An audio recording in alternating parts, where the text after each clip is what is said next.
All right, we are live. This is Sound Booth Theater Live, and these are the cold reads, of Dungeon Lord 5, Book 5 of the Wraith's Haunt series. Let's see, Nightmare Kingdom is the name of this installment. And yeah, it was December 31st of 2019 when book 4 was released on audio, so it's been a long time coming. I'm really looking forward to getting back in the saddle with this particular book. Uh-oh. Let's turn off the damn ringer here. Yeah, so Ed's back. Hugo Huesca is back. After quite some trials and tribulations he's had to go through. Very, very wild story. Hopefully he'll be joining us today. Let's see here.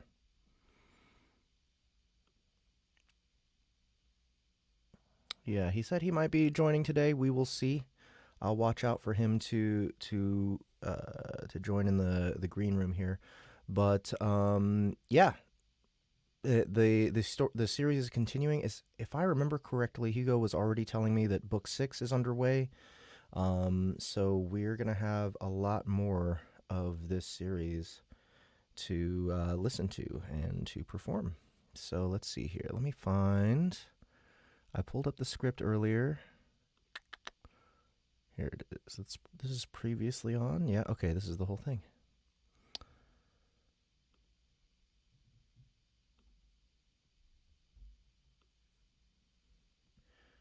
All right. So, in preparation for narrating this book, I have gone back to listen to book 4 as much as I could. It's a very long book, but I got through probably half of it. There's a bunch of new stuff, a bunch of new characters and stuff that I know show up later on in the book, so I'll be continuing to listen to it this week. It's going to take a long while to get through this book, guys. I believe Hugo said it was 275,000 words. So this will be like almost a 30-hour book by the time we're done with it. But yeah, let's see. Let's see if we can get started here. And I'll watch out for Hugo in the back here. I'll see if he shows up. I'll try to make sure that he jumps back in. So it looks like we're going to start with a recap. Let me go ahead and present my screen. Here we go. And let's go with this configuration instead. All right. So we're pretty much set up here. Let's start doing these keys. Ding. Ding. All right.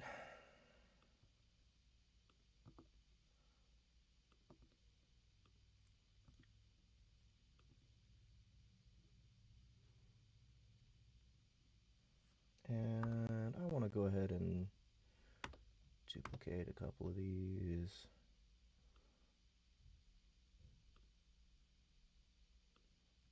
Dark blue on that one, and no, we're using that pink already. Let's go with this. No, already using that one. Maybe this one? There we go. Name this one to Dory 2. And this one to Annie 2. No. Dory 1.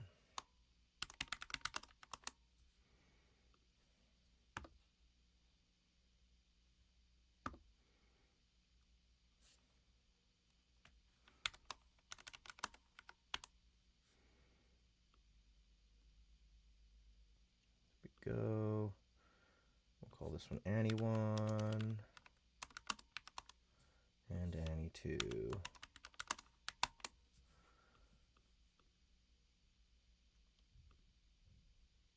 right, cool. Well, we're all set to go. All right, and I will watch out for Mr. Hugo to show up, and let's go ahead and get started.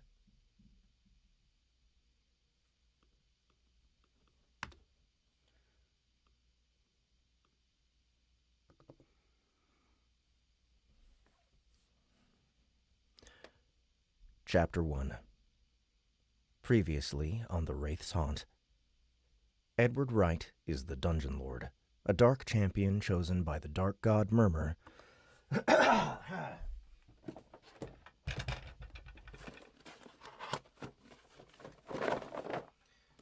Sorry, guys.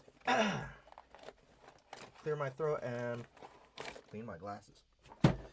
You know, as I was listening, again, 4 years ago, Dungeon Lord 4 came out, and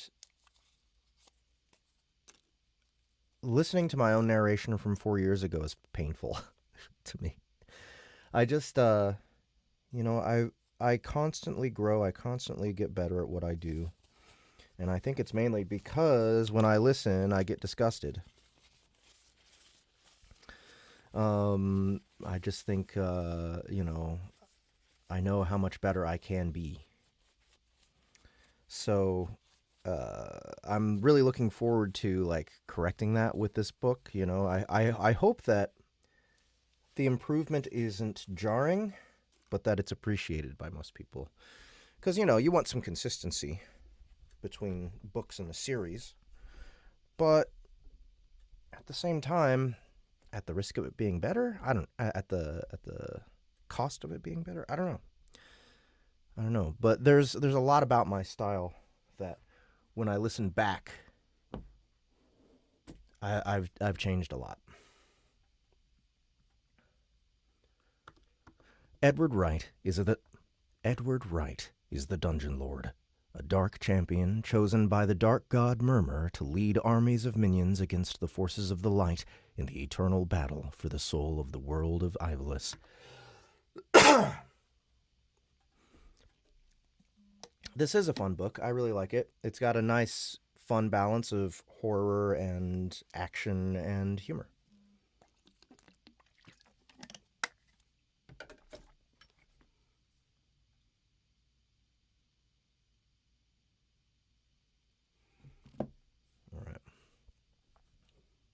Let's try the sentence one more time. Hopefully my damn voice won't keep giving out on me.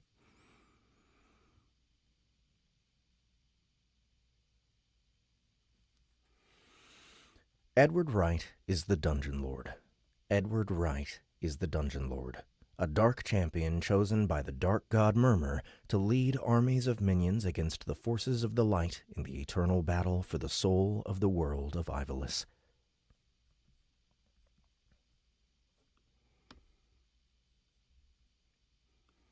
Years ago, however, Ed worked as a clerk in a hardware store and spent his free time playing the MMORPG Ivalice Online. A hardware store? I thought it was a video game store.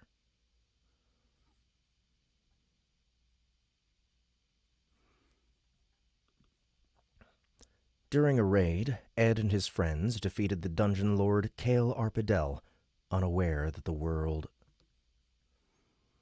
During a raid, Ed and his friends defeated the Dungeon Lord Cale Arpidel, unaware that the world of Ivalice was actually very, very real.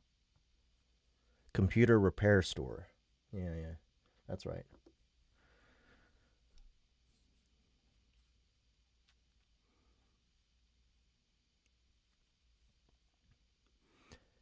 Ed's actions gained the attention of Heron the boatman, the terrifying emissary of Murmur himself.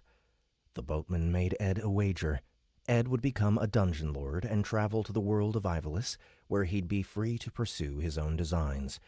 Heron, I've always had trouble saying this name.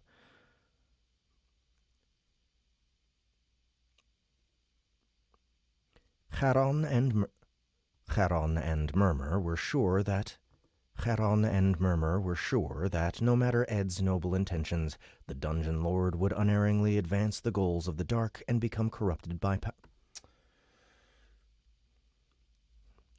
Charon and Murmur were sure that, no matter Ed's noble intentions, the Dungeon Lord would unerringly... Charon and Murmur were sure that, no matter Ed's noble intentions, the Dungeon Lord would unerringly advance the goals of the dark and become corrupted by power, or die trying. Despite his better judgment, Ed accepted the bet and claimed the black heart of a Dungeon Lord, along the abilities... That's going to be a typo. Along with the abilities to summon drones, build massive dungeons, and packed with terrifying monsters.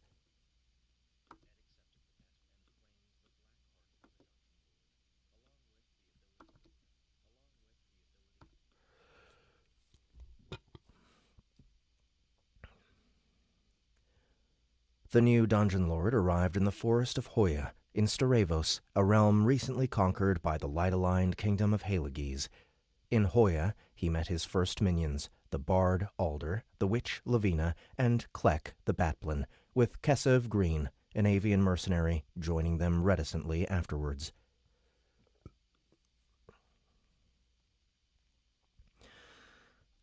After barely surviving the dangers of the forest, Ed and his friends faced their first trial. Ranger Ion unleashed a creature known... Ion? Is that his name? Fuck.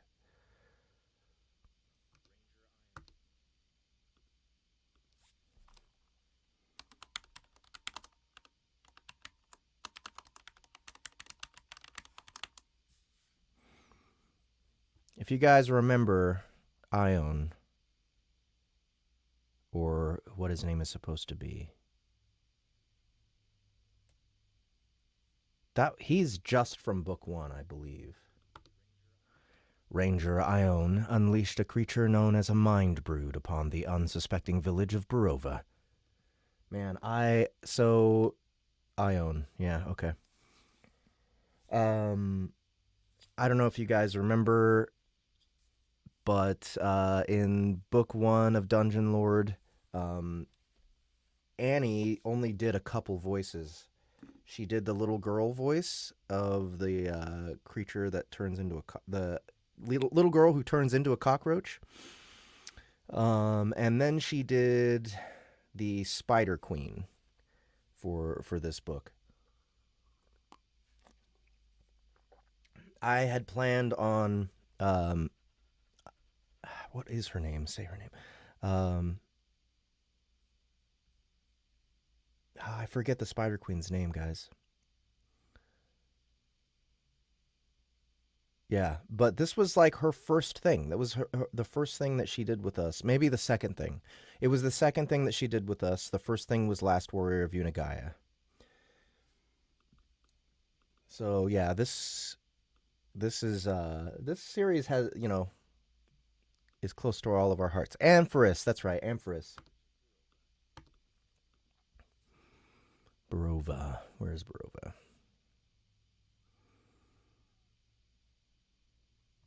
The Mind Brood, also known as Sephar's Bane, is a worm-like parasite that digs into the skull of its victim, devours his brain, and replaces it at the same time, until the time is right for it to hatch and become a dangerous monstrosity. I forgot to start here we go, Instagram. There we go. I'm pretty sure he said that he's working on book 6.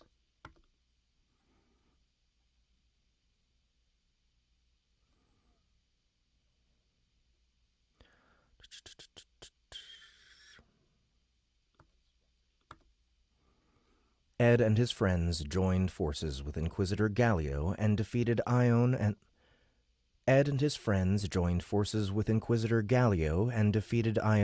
the Mind Brood, then managed to save most of the inhabitants of Barova. Ed and his friends joined forces with Inquisitor Gallio and defeated Ion and the Mind Brood, then managed to save most of the inhabitants of Barova, although this would not be the last time they faced Sephar's Bane. Since then, the adventures of Lord Edward Wright have only increased in danger and stakes. While Ed and his minions slowly prospered in Hoya, growing the dungeon and increasing his forces, a new danger came from Undercity. Ranger Nikolai, an ally of Ione, raised an undead Wraith and attacked Ed's growing community with a team of adventurers. Ed and Caitlin Locksmith joined forces to defeat Nikolai. After a battle where Ed's left arm became cursed by the light, he learned that Nikolai had willingly infected himself with a mind brood larva to gain terrible powers. Fuck! He learned that Nikolai had willingly infected himself with a mind brood larva to gain terrible powers.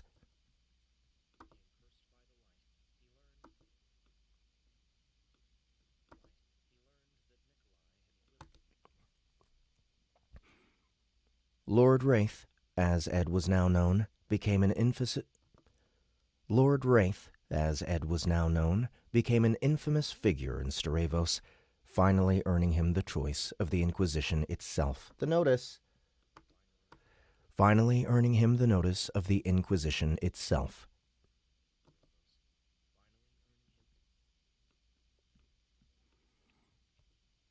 The Inquisition unleashed the heroes upon Ed and his friends, forcing them to build a device to hijack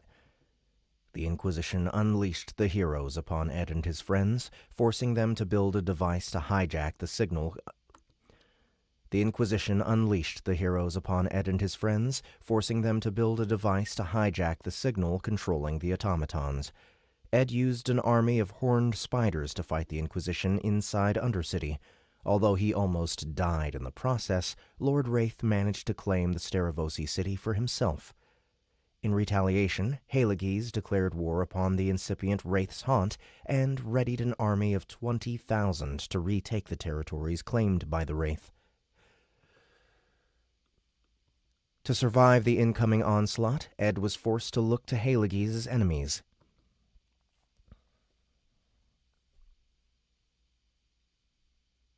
Catelyn? Should it be Catelyn? Catelyn?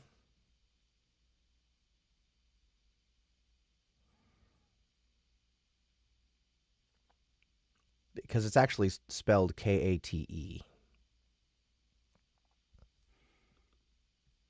Let me find that.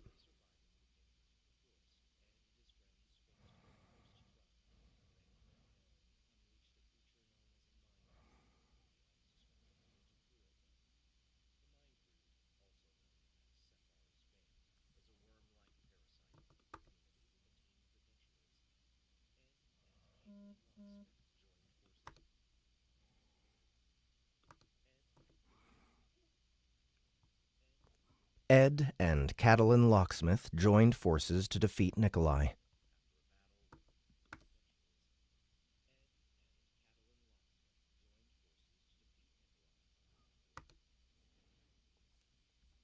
It's so cool how many of you guys love this series.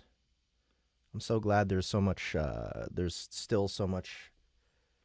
Uh-oh. Looks like someone's popping in. Yeah, you guys, it's been so long since I narrated this, and, like, you guys know much more than I do. Remember much more.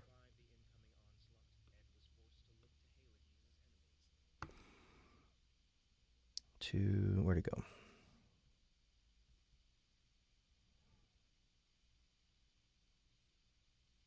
Uh-oh. He tried to come in and couldn't, apparently. To survive the incoming onslaught, Ed was forced to look to Haleges' enemies, the Dungeon Lords of Lotia.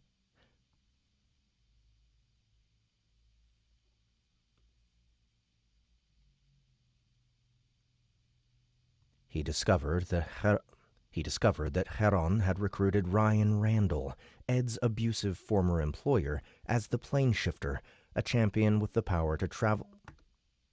Fucking hell. Let me put my phone outside my booth.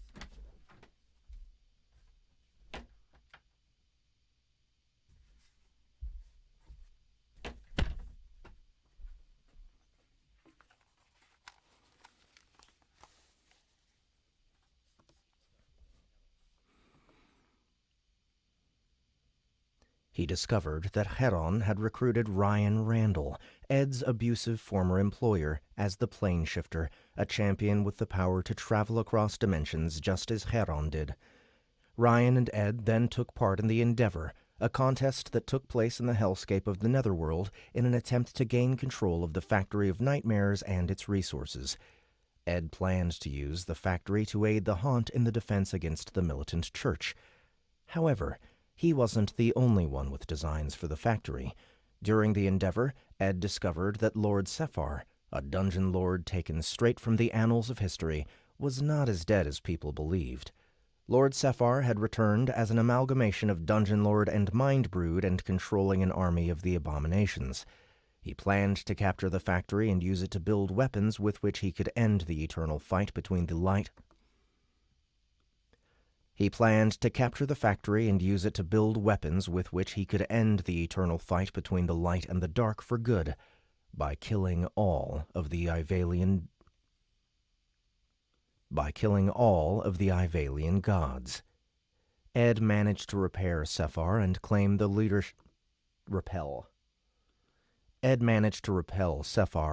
the leadership of the Factory of Nightmares himself, although he was grievously wounded in the process. To save his life, the Wraith of the original owner of the factory took control of Ryan Randall's powers as planeshifter and sent Ed, Ryan, and Inquisitor Gallio back to Earth, where they could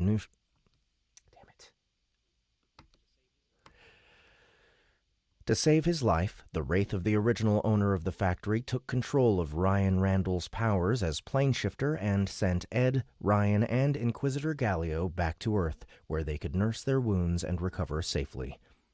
Unexpectedly, upon their arrival, Ryan fell into a deep coma, and Ed was brought into police custody.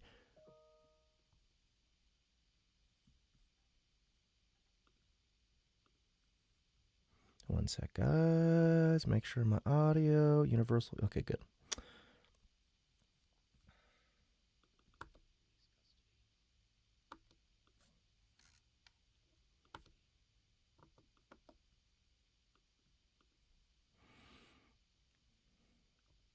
Now, Ed must find a way to return to his friends in need.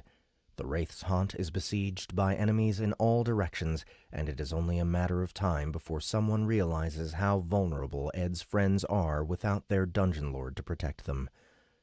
The Light readies mighty champions to break the Dungeon Lord, while Lord Sephar hungers in the background, waiting for a weakness. If they expect easy prey, however, they shall be surely.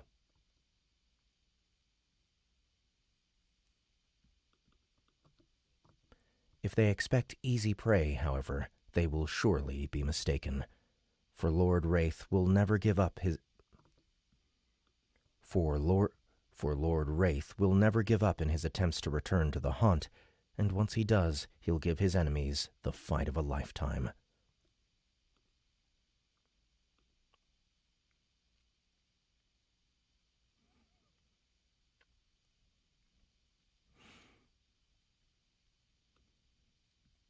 Sorry, I'm kind of trying to check out.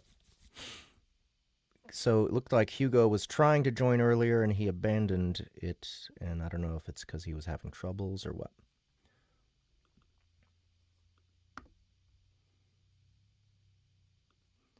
The drums of war boom across Starevos, and nightmares roam the land.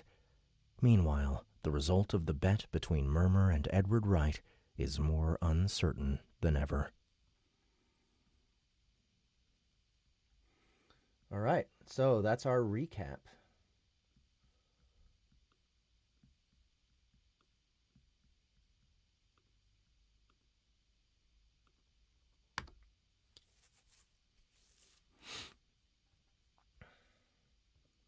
Chapter 2.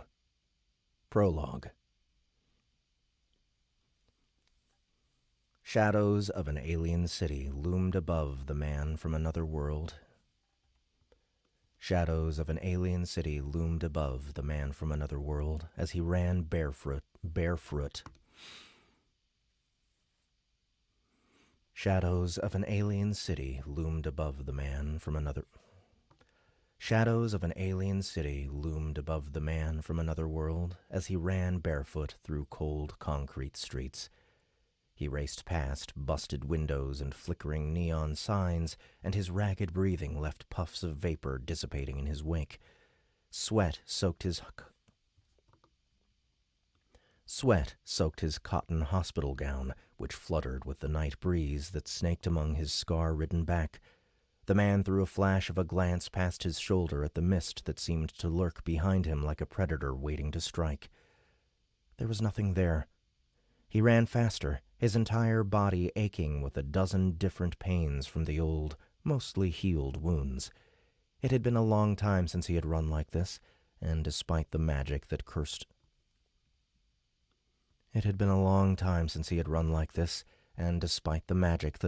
through his veins, he could feel the strain. There were few people on the street, and they kept their distance as he went past. Some ignored him entirely, others reached for their phones. He paid them no mind, until one got in his way.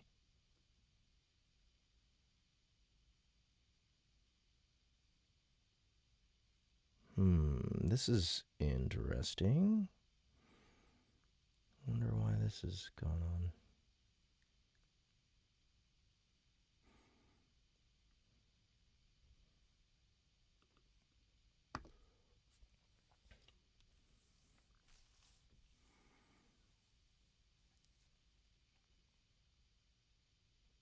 Sir! Sir! A blue-clad policeman emerged from the mist in front of him like an apparition. Sir, you okay? Sir, you okay? He had one arm extended right in front of the running man's chest, the other resting casually on his belt above the hilt of his sheathed weapon. His demeanor was casual, as if half-naked inquisitors almost barreled through him every night. Inquisitor Gallio of Haliges tried to shove his way past, but the policeman sidestepped and repeated himself, louder this time. Listen, you need to get away from me, Gallio told him, glancing over his shoulder again. As far as he knew, no one had been following him since he escaped the hospital a long while ago, and he hadn't stopped moving since then. He had no idea where he was and had no reason to think his pursuers knew either. And yet, every instinct in his body screamed at him to keep moving and to stay as far from the civilians as possible. The policeman followed Gallio's gaze and frowned.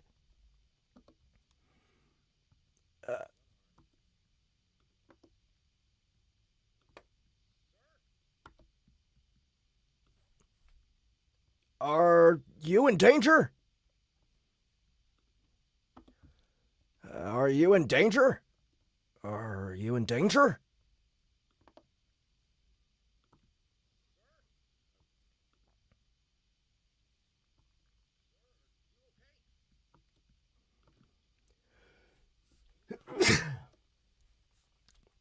I don't like this cop.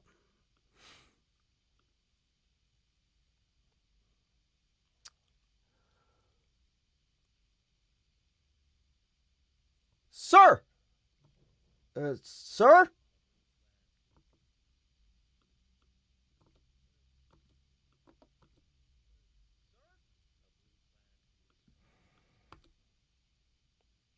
Sir, are you okay?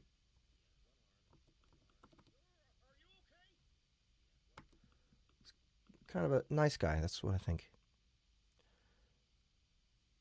Are you in danger? Are you in danger? He tightened his grip on his gun. Half a dozen passers-by congregated around them to follow the exchange, and even a couple steel chariots, cars, as the locals called them, slowed down on their way to take a better look. Sir, I need an answer.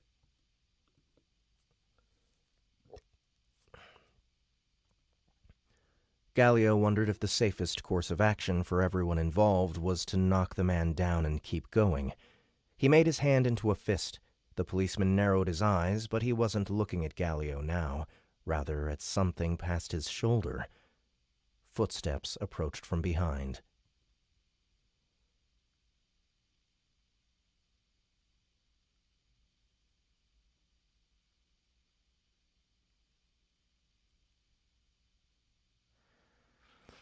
Okay, there's an albino guy. I seem to remember an albino from this series.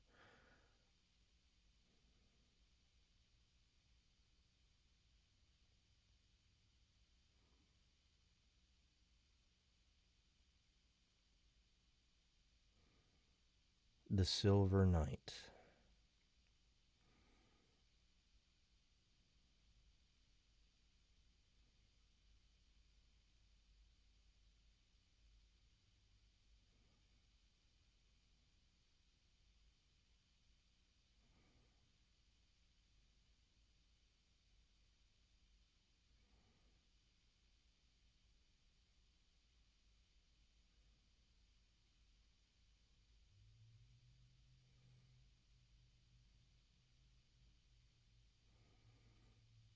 Anyone else recognize this albino guy?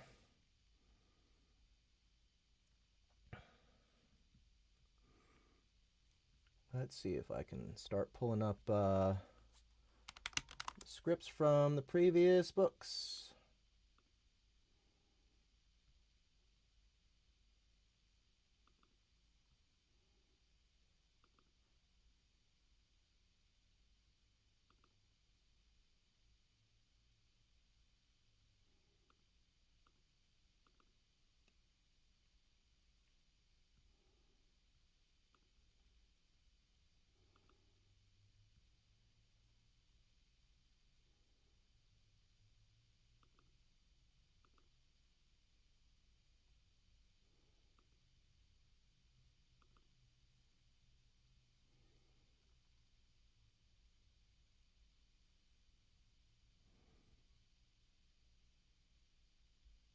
Nobody recalls an albino. Okay.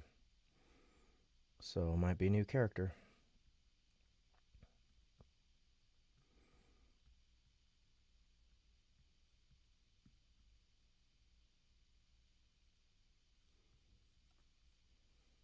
I'm going to redo Gallio's voice as well, real quick.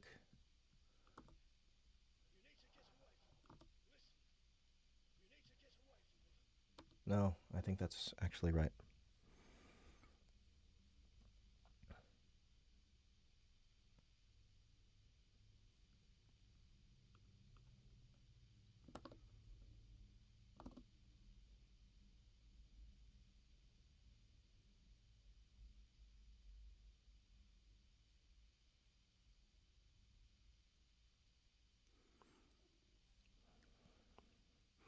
He certainly is,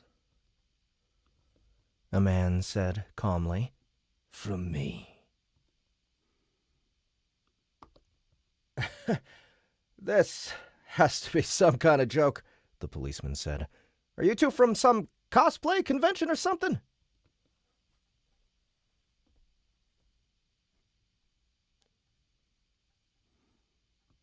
Gallio's pursuer was a tall albino of an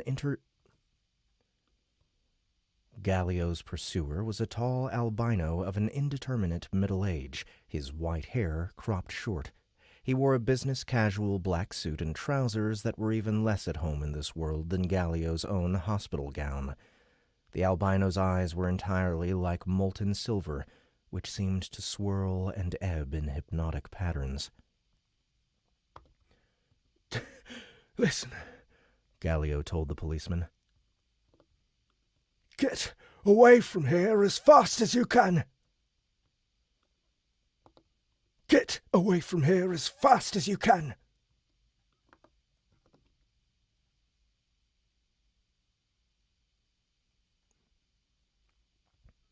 He looked around and, to his dismay, realized the number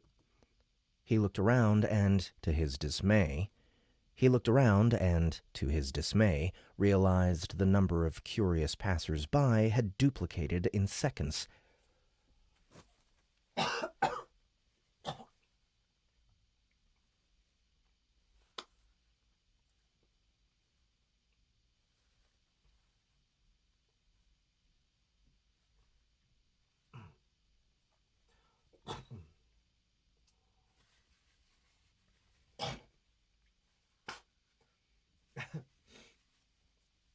Sorry, guys, that was awkward.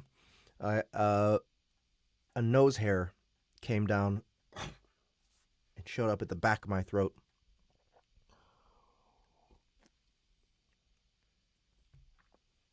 Let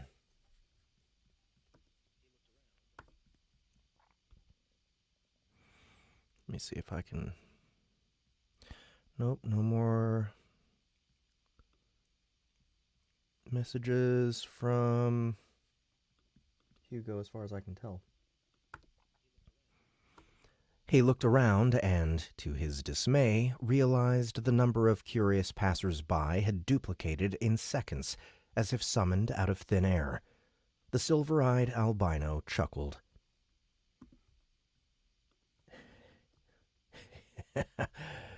If only you had shown that...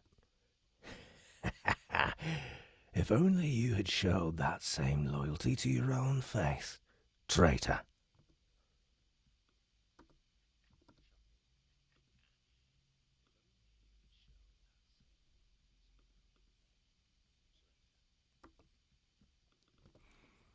He took a step forward.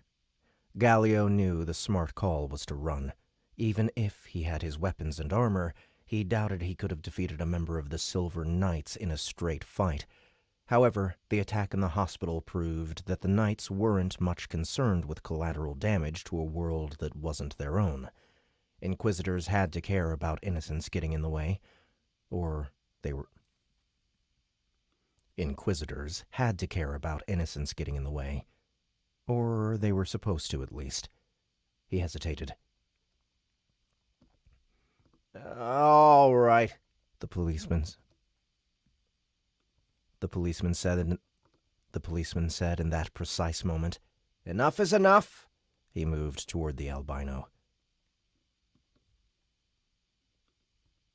Agreed, the other said. The other said, raising a hand. Sleep.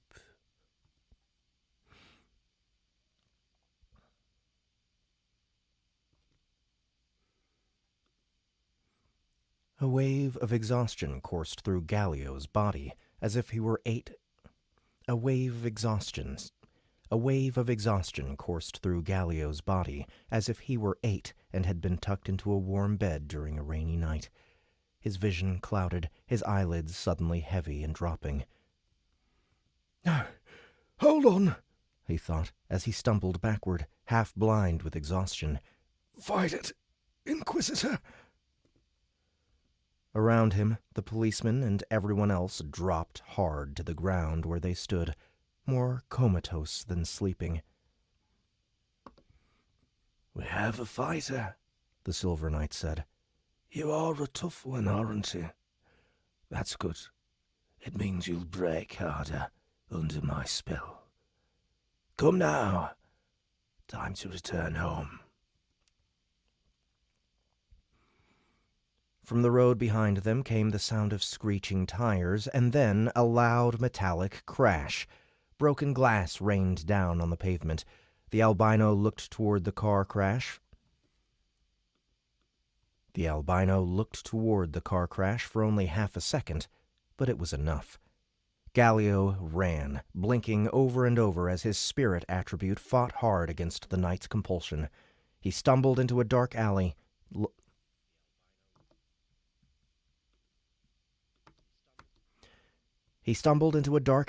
Lunged past an upturned trash can, climbed a rusty mesh fence, and dropped hard against the other side. The impact felt heavy on his battered bones. Thankfully, the pain shook the last dredges of magic off his body. He was in an empty concrete expanse.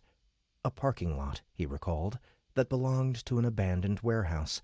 Its chained-up entrance was about 100 meters away. That was as good a place as any to lose his pursuers, he decided, as he ran toward it. He made it halfway through the parking lot before they caught him. An invisible force stopped him dead in his tracks, like the hand of a godchild reaching down from the heavens to play with his favorite toy. Gallio struggled as his feet left the ground by several inches. His neck was tense with the strain. A shadow descended from the starless sky and landed next to the paralyzed Inquisitor. She was an albino as well. Her long hair was gathered in a tidy ponytail, and her silver eyes inordinately wide, like a pair of lanterns. Her black outfit matched the other knight like a uniform.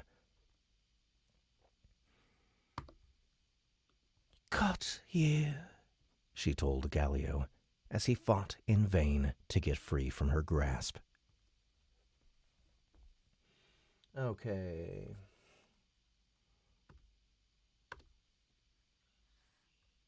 Oops.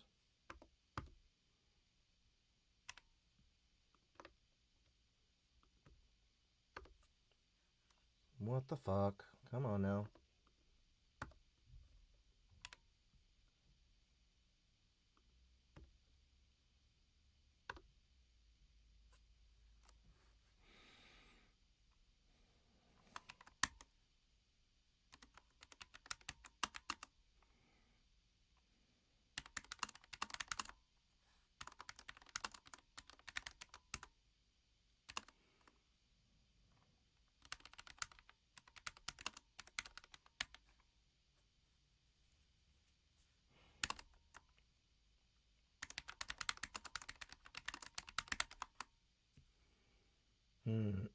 So, I think I'm going to try and bring Lucky in for this one. Lucky Byfleet. Let's see about that. And if that's the case, then we'll give Lucky this one.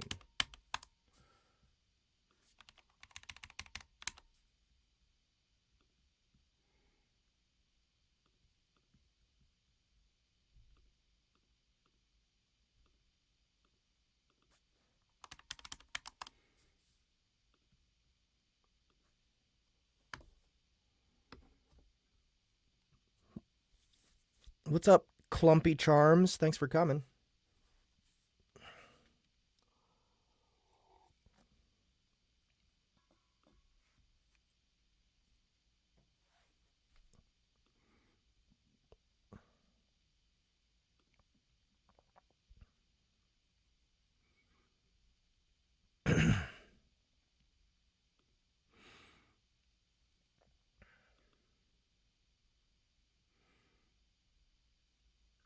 One, 2.5. Here we go.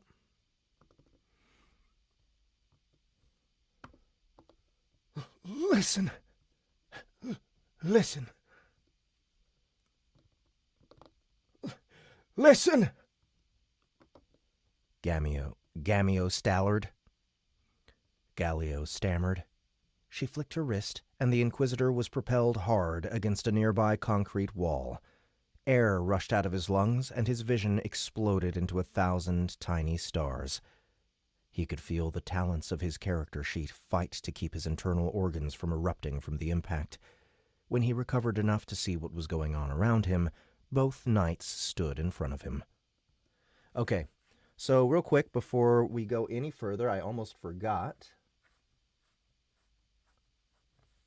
that we are going to be doing quite a bit of sound effects for this particular series now, or for this particular audiobook. Now, when I listened through Dungeon Lord 4, definitely not as much sound effects as we've gotten to with Everybody Loves Large Chests at this point. And I don't think I still don't think we want to go to that level with this series, but I do want to make it a bit special for this comeback and, you know, give everybody some treats. So I'm going to need to momentarily, as we go along, make notes for sound effects and music and ambience. So here we go.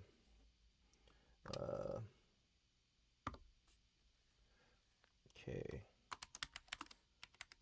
Streets. All right, he says sleep.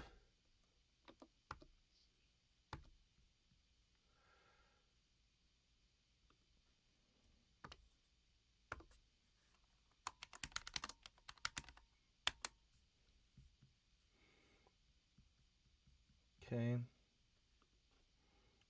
Let's get the ambience to fade here.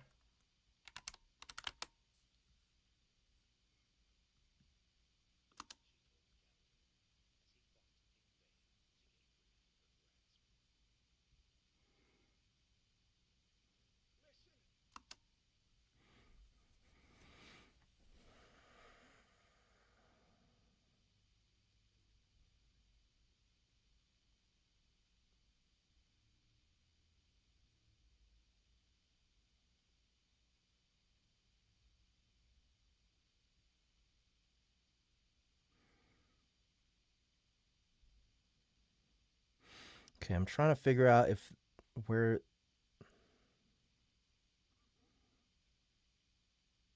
Okay, so this should still be outside.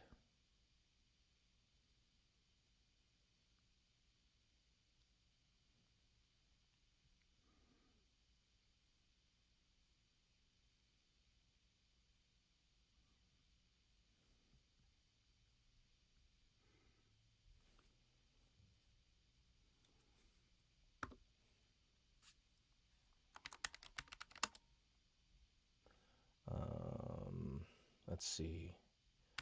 Industrial district. That way, not too much extra noise.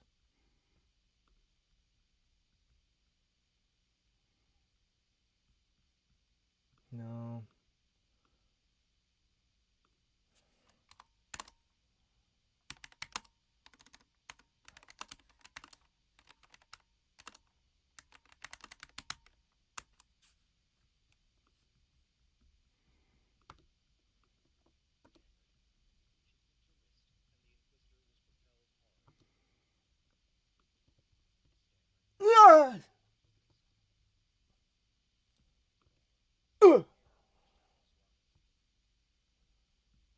Okay, and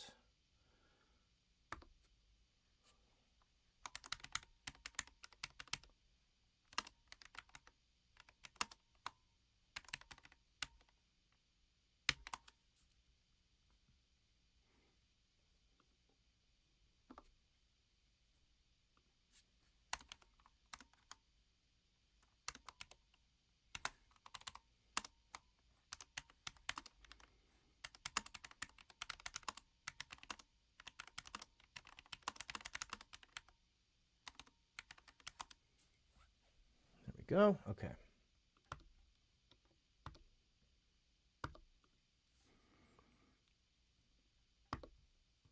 Good job, Angel, said the male, eyeing Gallio like a fisherman studying a catch. Not bad for a night's work. We'll be back home in time for dinner after all. We'll be back home in time for dinner after all. I guess Merkel lost the bet. I guess Mirkal lost the bet. This traitor was no trouble at all. All right, Mirkal. Mirkal. You guys remember this character? Because I do not. Let's see here. Let's do a little search in book 4. View. How do I search? Come on now. Search. Here we go.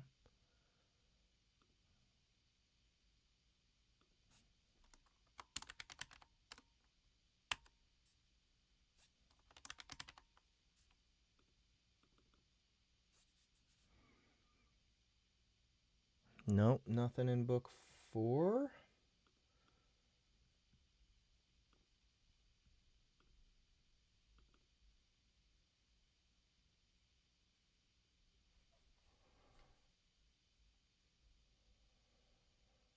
This folder.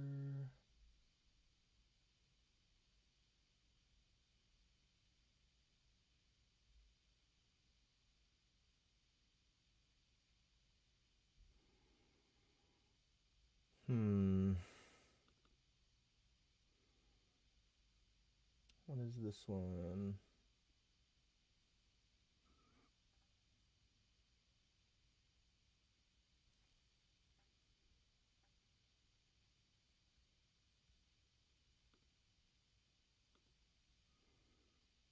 Here we go.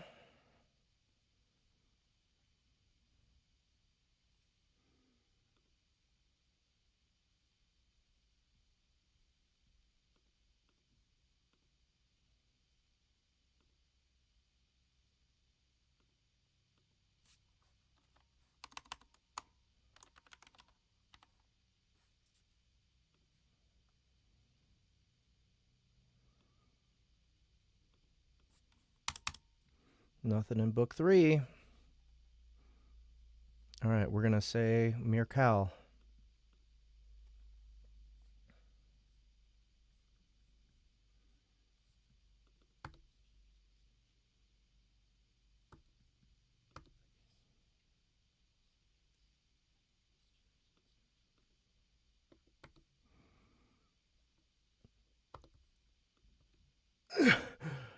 I'm no traitor, Gallio managed through clenched teeth. Why won't you listen? Everyone in Haligese is in danger. Lord Sephar is back, and he has compromised the militant church. His invisible bounds tightened around his throat, choking him enough he wondered if the 2 knights were about to execute him.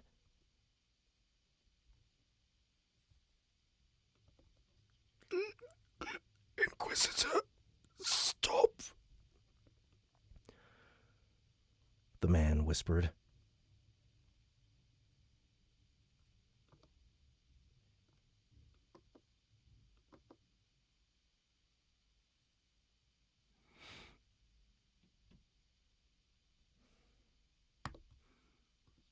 Sephar, really?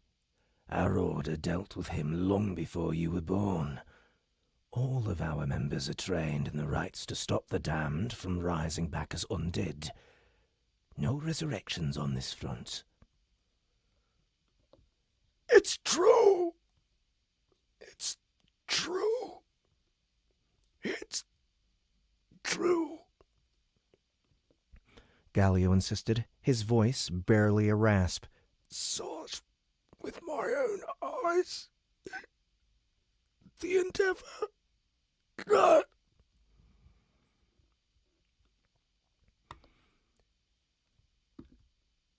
Save it. Oh, I haven't, I have not. Here we go. Bing, and boom. Okay.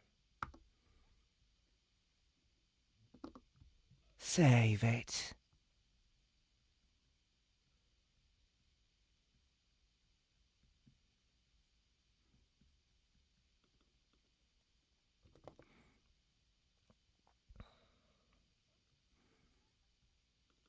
Said Anshel. Her wide eyes stared daggers at him. We've read your report, the other explained. Lord Sephar suddenly returned from the dead, now as one of the very same creatures that were his bane. Your companions were inflicted with mind-brewed larvae, despite never coming in contact with Sephar, and he can now switch bodies at will. Despite all of this, you managed to survive, along with a dungeon lord from Starevos, whom you admit you've had many previous encounters with, yet haven't ended his wretched life.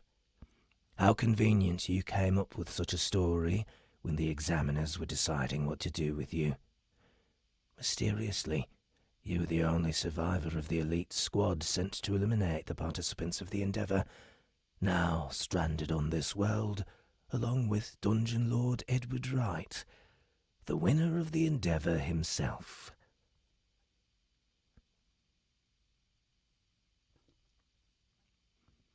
Gallio wanted to scream in frustration. He fought back against Anshel's spell, managed to move an inch. I don't care how it sounds. Just look at my character sheet. Goddess Alita hasn't forsaken me. The truth is right in front of your eyes. Why don't they get it? He thought.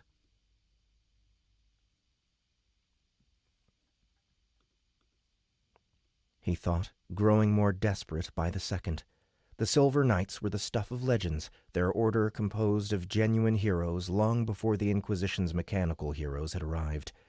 They had defeated Sephar once. They surely could do it again. The expression of the male knight darkened. Yes, the boon of the Sunwave. Yes, the boon of the Sunwave. A spell that Alita hasn't bestowed upon any of her devout and dedicated followers. Instead, it dwells in you, a former exile that had to beg for Alita's gift. A former exile that had to beg for Alita's gift.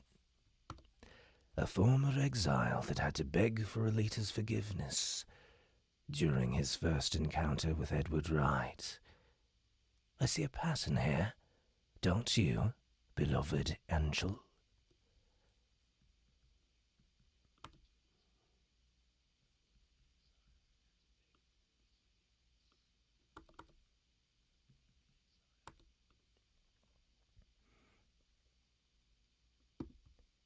Perhaps he's faking his power, Angel said.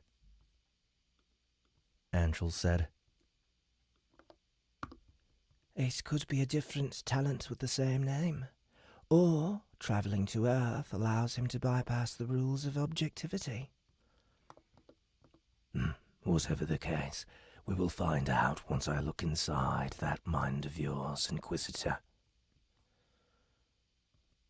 Hasmal extended a hand in front of Gallio's face.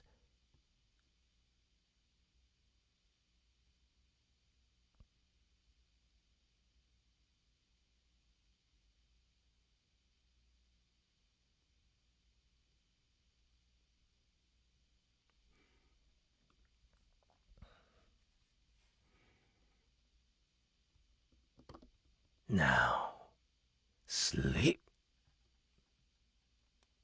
Okay, so...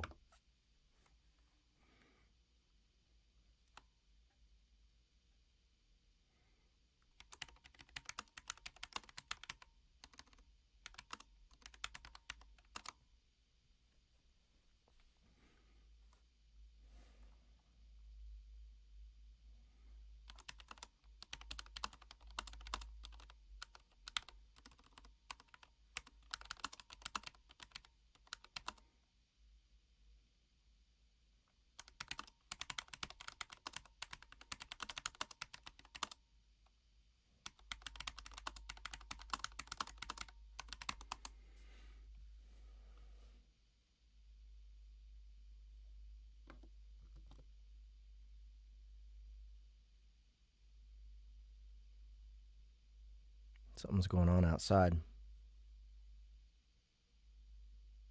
Lots of noise. Be right back.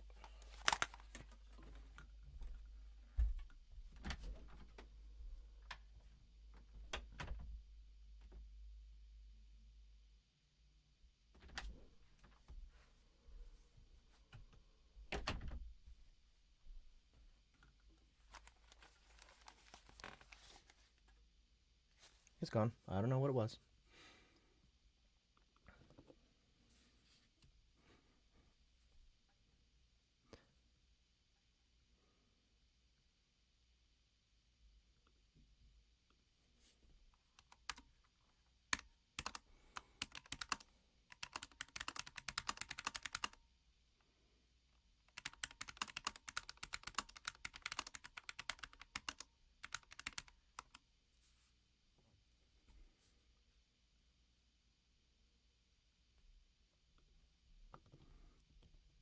The van came out of nowhere in an old, rusty blur of white, its tall beams of artificial light blinding both Gallio and his captors. It smashed against both knights, missing Gallio by a hair, then struck the concrete wall in a deafening screech of twisted metal.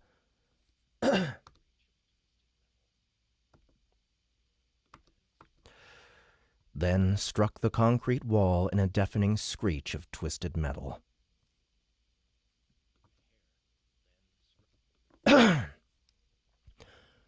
Astonished, the Inquisitor fell to the floor and then stumbled to his feet.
The two warrior saints were pinned between the wreck and the wall.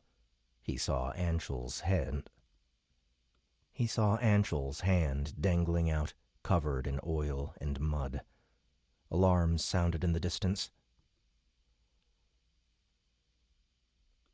Gallio stood there, aware only of his breathing and the dying spin of a motor somewhere in there.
Someone kicked the door of the van from the inside.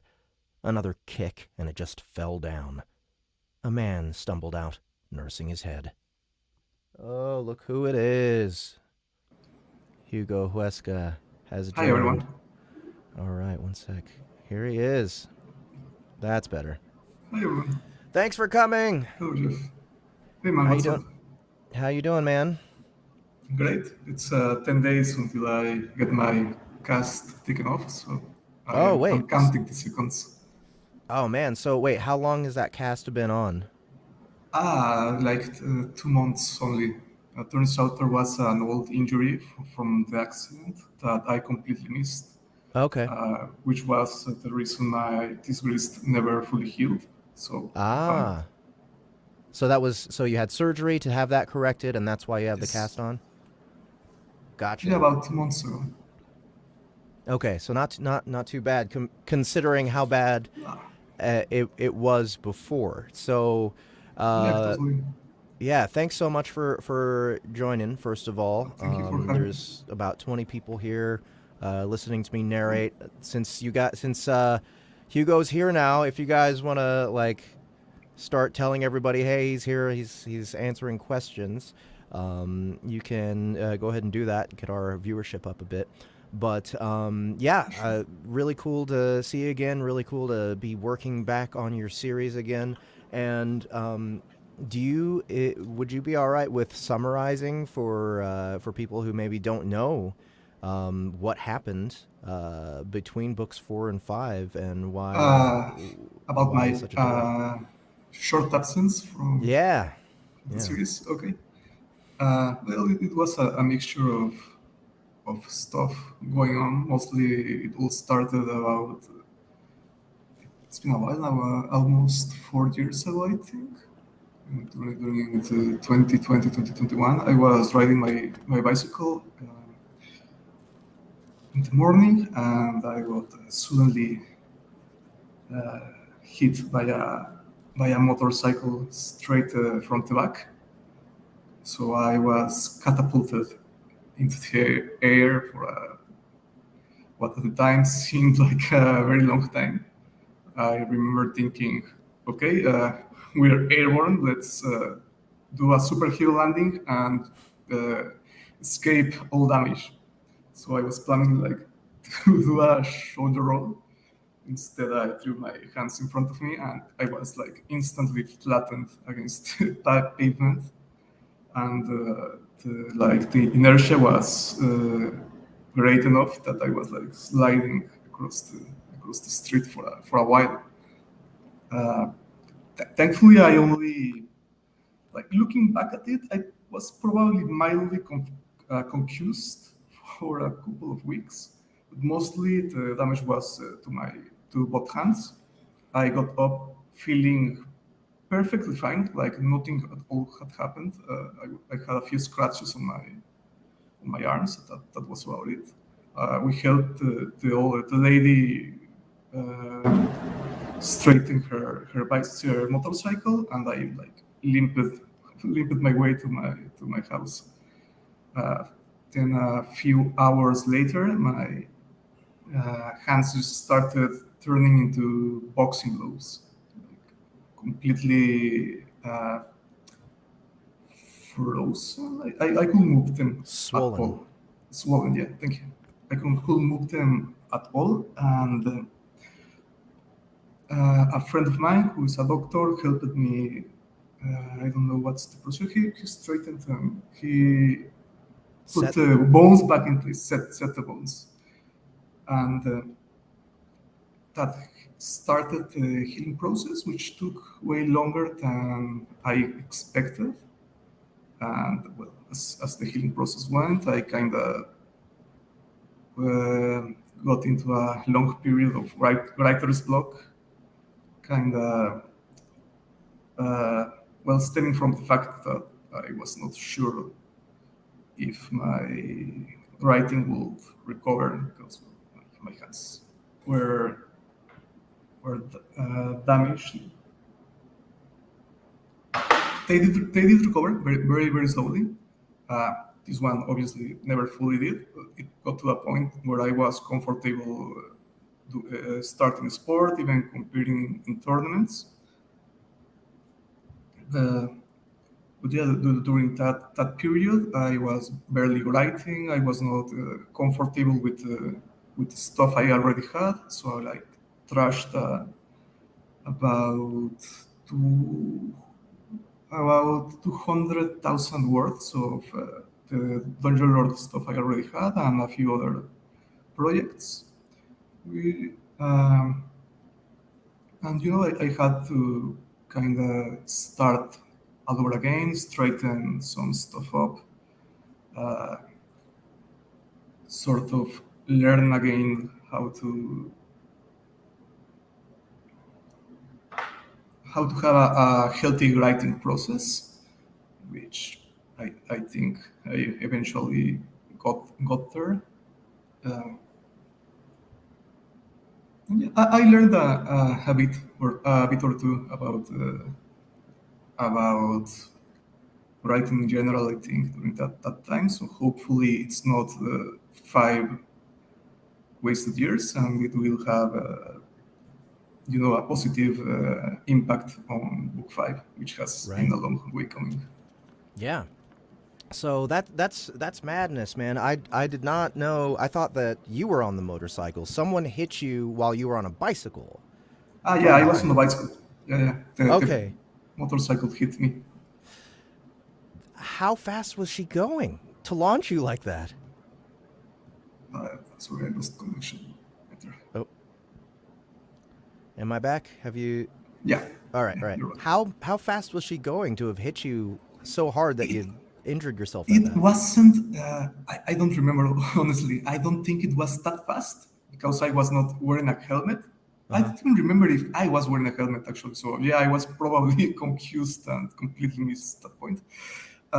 It was not that fast. It was just the perfect angle to launch me straight up, Whew. like straight from behind. Uh, the bicycle almost survived, so it's about that hard. So you were kind of like in just this healing, your hands healing hell for how long was that? It wasn't that long, about let's say a year, Hmm. which was more than enough to start a funk, which Yeah. was even harder to deal with. Right, right, right. And about when did you decide to start doing MMA? I realized about 2 years ago that I needed 2 3 years ago I needed a change of pace. I used to be I used to enjoy exercising, and I hadn't done a thing in years. So I thought I needed to do something drastic, let's say, something that I will not have done normally.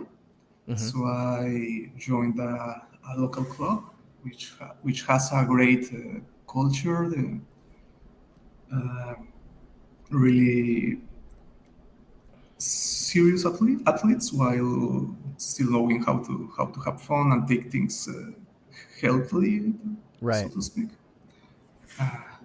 I don't have any talent at all for MMA, but I did have a lot of free time. So I went right. every day. I started training like 4 hours per Mm. day. I went to jiu-jitsu seminars, that kind of stuff. So kind of used that free time to substitute for actual talent, and eventually just started taking, so to say, friendly amateur fights.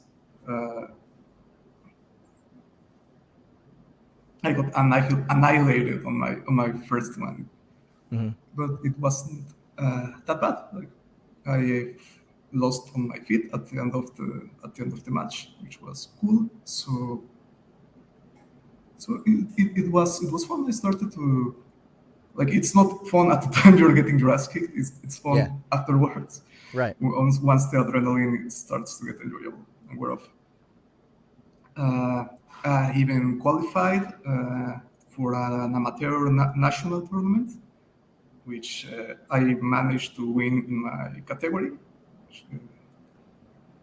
which I'll never reveal my secret tactic to get that victory, because during that match I got my ass kicked for about 90% of the entire time. Like, my coach was literally telling the story later of me. He watched as I was completely getting obliterated for most of the match. He like turned away for a few seconds. The match was over, and I was the one with my hand up. Everyone, including me, were kind of confused about it. I'm gonna It, guess. it was a I'm gonna guess it win. was a leg lock. Uh, I'll I'll never reveal my secret technique. Well, that's excellent, man, and that's Just a cool story of kind of getting back into life after like getting messed up so bad. I can't imagine what it would be like if I couldn't narrate for a year or something, or even longer, like because you were saying it's like another injury came up and you're still recovering from that. yeah. Are you still in the gym a lot? Are you still Well, I training, haven't practicing? trained for a while due to Sure. the Darmcast. I'm itching to get back Right. on the group. Yeah, I'm taking a break. Excellent. And you're still like in the amateur level right now. You haven't gone pro or anything, right? Oh no, I don't I don't Yeah, have yeah, plans yeah. to go pro. No, no, no. I already have my dream career. Right, right. So that's amazing that you were able to recover and come back and write the biggest Dungeon Lord book ever. It's probably this thick if it were in paper. Yeah. 275,000 words, is that right? Yeah. Eh, It's a good show. I don't remember the length of the book for. I think it was 230 on top of my head. let's see. Let me look So at. I can. it's a small book bigger than the fourth one, which was the longer at the time, Let's the see. longest. Yeah, it's 20 hours. So maybe 180,000 words is what I would imagine. You know, Okay. 180, Oh, okay. 190. It's Yeah, yeah. much longer Pretty than I big. thought. Pretty big one. So what was it like getting back into Ivalice, getting back in there and um, you know, taking the characters further? Like, did it feel familiar? Was it a bit rough getting back into it? Yeah, absolutely. It was familiar. During the block, let's say, I was scared that it wouldn't be that I will try to start again and it will not come out right. So as if the voices were lost or something like that, which was not the case at all. I tried. It took like a few weeks to adjust, mostly to their routine and to recall all the little aspects that were important for the bigger plot of the entire series. Let's say they did came. It was like no time had passed at all. Although it was probably a good choice to take out the bit that I did delete. Uh, like there is no need for a SWAT chase in the sewers of a fantasy novel. Hmm. Maybe other time. Yeah, and also now, like, life keeps going. You have a baby on the way, right? Yes. My partner and I are 7 months pregnant, so it's almost any time now. We are in the Yeah. nest building process. Yeah, Quite well, excited. congratulations on that. Thank you. Congratulations on getting your career back together. Congratulations on you said you won the MMA tournament I think that you were in. you got frozen for a Oh, minute. let me know when I'm back. Yeah, Have I? you're back. Oh, okay, I'm back. Okay, and you said that you won that MMA tournament, right? The tournament, yes, it's not like a dead match with Right. 1,000 fights. It was two fights. Uh huh. Uh, the entire tournament had a lot of categories, like from the lowest, let's say, beginner level to up to the semi-pros. Uh, and we also get paired by ages, which is quite reasonable. So I had the chance to see a lot of like 10-year-olds killing machines, like rolling on the ground, looking almost like a tiny UFC like, grind houses. Yeah. It was a great experience. Hell yeah. Well, so good to have you back again. Everyone here is so excited to see you, and to see Dungeon Lord Same, 5 come back. They've all been waiting with bated breath for a long time, and I'm really happy to same. be helping them get back into it. So far, before you got here, I got to the point. I'm exactly at the point where the White Knights get hit by the van, and I'm gonna guess it's Edward Wright stepping out of the van. It's probably a good guess. Yeah, yeah. But yeah, I personally, the as much research I was or as much reviewing as I was able to do was I've been listening to Dungeon Lord 4 again. Getting refamiliarized with the world, with the characters and everything. It's all coming back to me. I pretty much have all the main characters' voices down now, but of course, we still have Annie to come back and do her voices, and I'm probably going to be adding, a couple more people to the cast as well, especially, other female characters are going to be coming in. I'm probably going to get Ryan Reed on a voice or two for any of the new male characters. Dory Sachs is, of course, going to be coming back. But, are there... should I be looking forward to a bunch of new characters, or are we kind of sticking to the original cast mostly for this comeback? There will be a lot of new characters. I think most of them are either neutral to the conflict or new enemies. There will be a bit of political intrigue, of warfare, soldiers on the ground.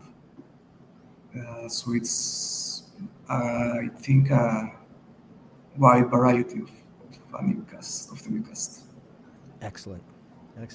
Well, to getting along here, so Dungeon Lord 4, out of the whole series, we probably had more sound effects and cool stuff in the production than we have in the rest of the series. We're going to just step it up a little bit more for this book. I'm thinking, I can't remember, but I don't think we have a theme for this series. One second, let me make sure. Hold on. I'm in the middle of chapter 15. I want to make sure not to lose that spot. And let's see, opening credits. Oh, we do.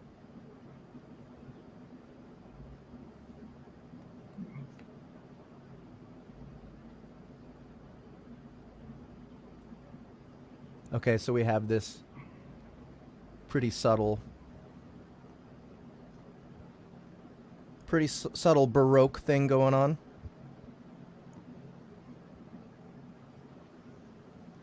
One second. Oh, I'm sorry. I did not go to loop back. Let's go to the end Chapter credits. 1. The better part of valor. This has been Dungeon Lord: Ancient Traditions. Now, I can't remember. A LitRPG series, Book 4, written by Hugo Huesca. Oops, sorry. I'm muting you real quick because you got some featuring Annie you got some Ellicott ambience as going Lady for you. Yarlin and the other female characters, and Dory Sachs as Lady Zorander, Arya Sel, and the rest of the female cast. Editing and proofing by Dalton Lynn. Editing and sound design by Ahmed Mahmoud. Okay. Editing and mastering by Griffin Malnar. Copyright 2019 by Hugo Huesca. Production copyright 2019 by Hugo Huesca. To stay up to date on our productions or to see us Did perform we live, not have a music sign credit? up for our newsletter at soundbooththeater.com. Oh, no.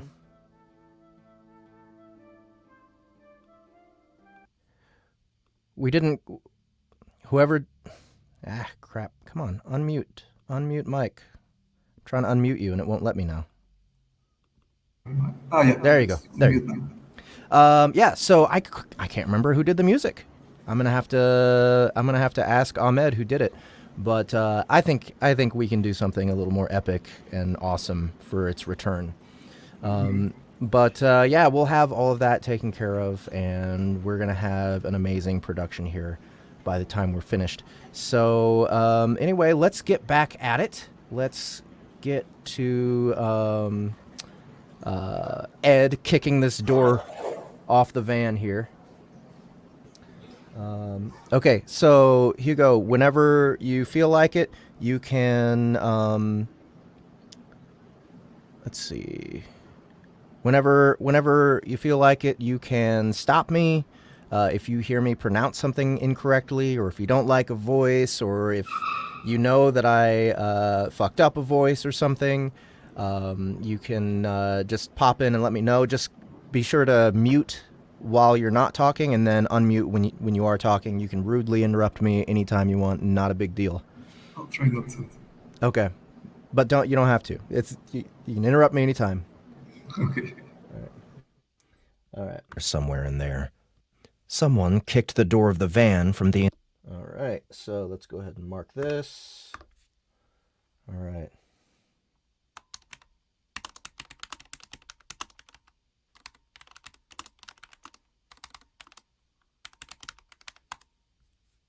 Someone kicked the door of the van from the inside. Another kick.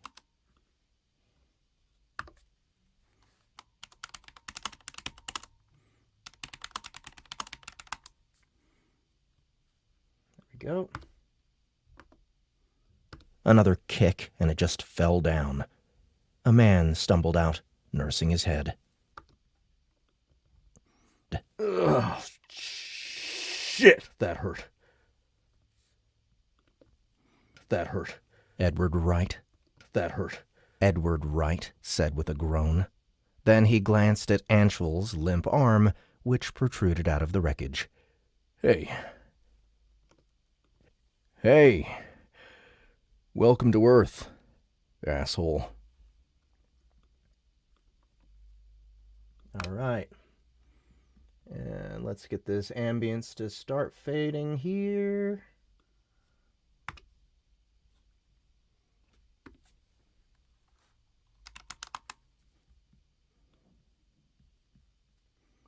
Half, 1, 2, here we go.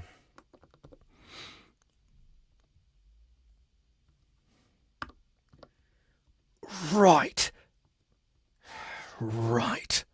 Gallio half hissed, as if the name itself was a condemnation. Inquisitor?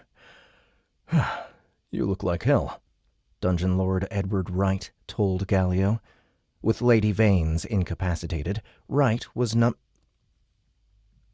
With Lady Vanes incapacitated, Wright was enemy number 1 of the Kingdom of Haleges, with a kill-on-sight warrant across all levels of the militant church. Master of the Haunt, ruler of Undercity, known evader of the king's tax, and the recently appointed director of the Factory of Nightmares. Lord Wright looked different from the last time Gallio had seen him. Healthier, obviously, given that last time both of them had been at death's door.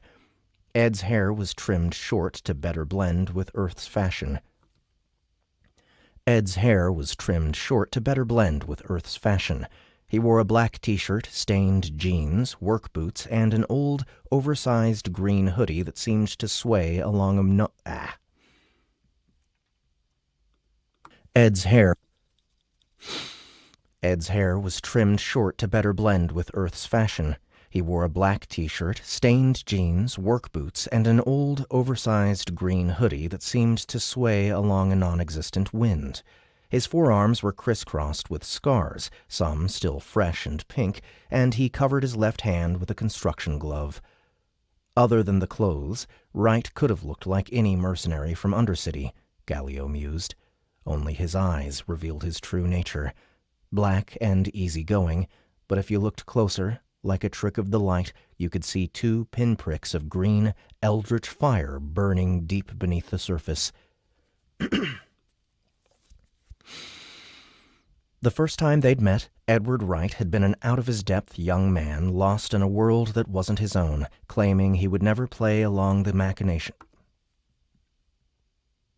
The first time they'd met, Edward Wright had been an out-of-his-depth young man lost in a world that wasn't his own, claiming he would never play along the machinations of the dark. Now, let me check that pronunciation.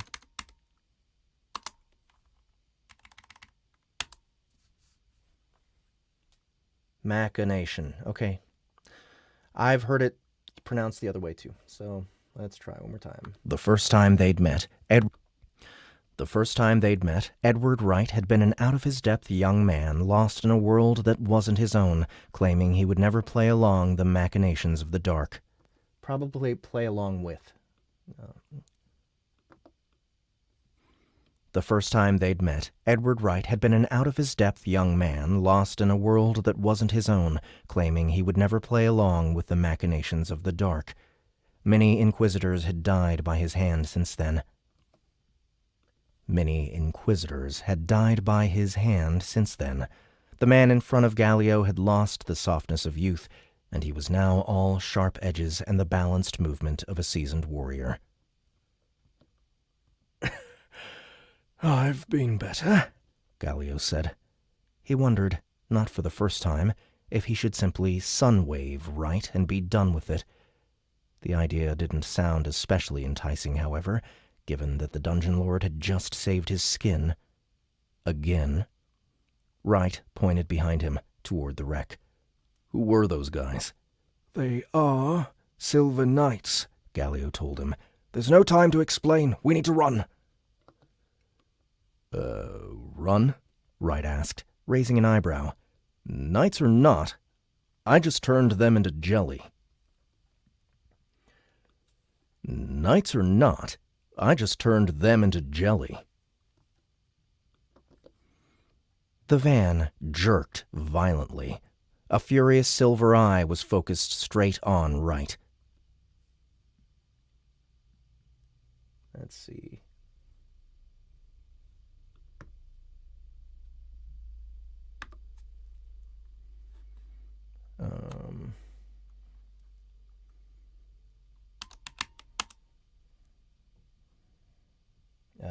Let's see.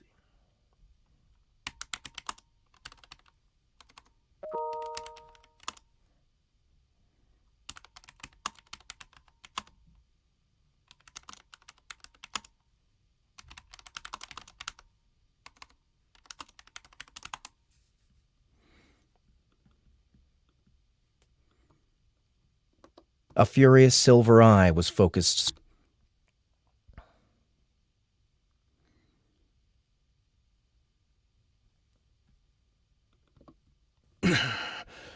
Dungeon Lord Wraith, The male knight said. The male knight said, voice strained with effort.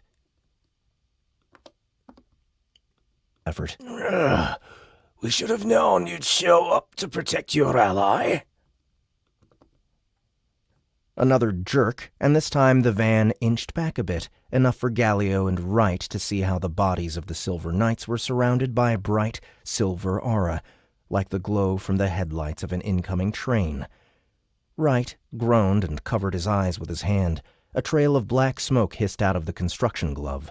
The auras steadily gained weight, shape, and structure, and turned into immaculate sets of silver-like plate armor. The van pulled back another inch.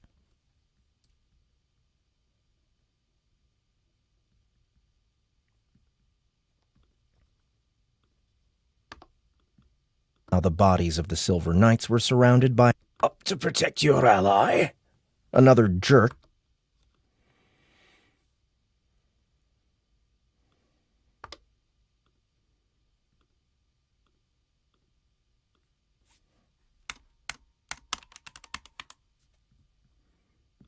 Silver aura. Like the glow from... Wright groaned and covered his eyes. The auras steadily gained weight, shape, and structure, and turned into immaculate and pulled back another inch.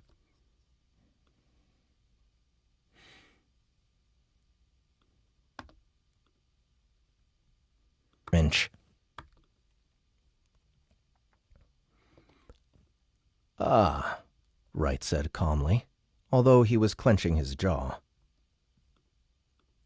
Lost connection there a bit?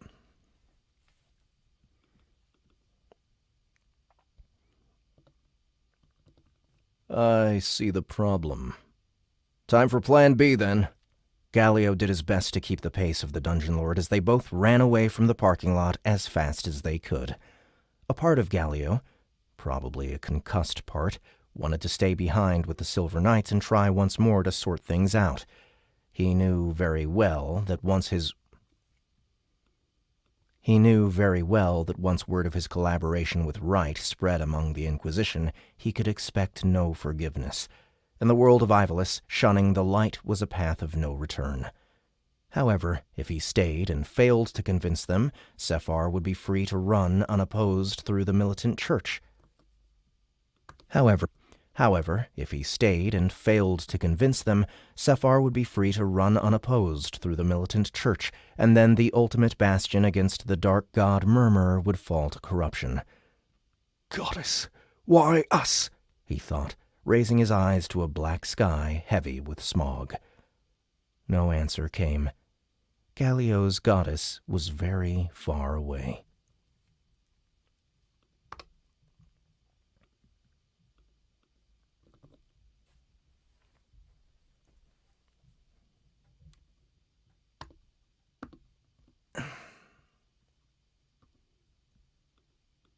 A tactical retreat, Anshel noted. Anshel, does that sound right?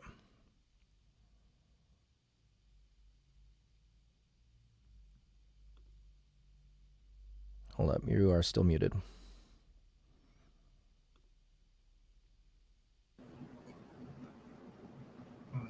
Can I get it again? Yeah.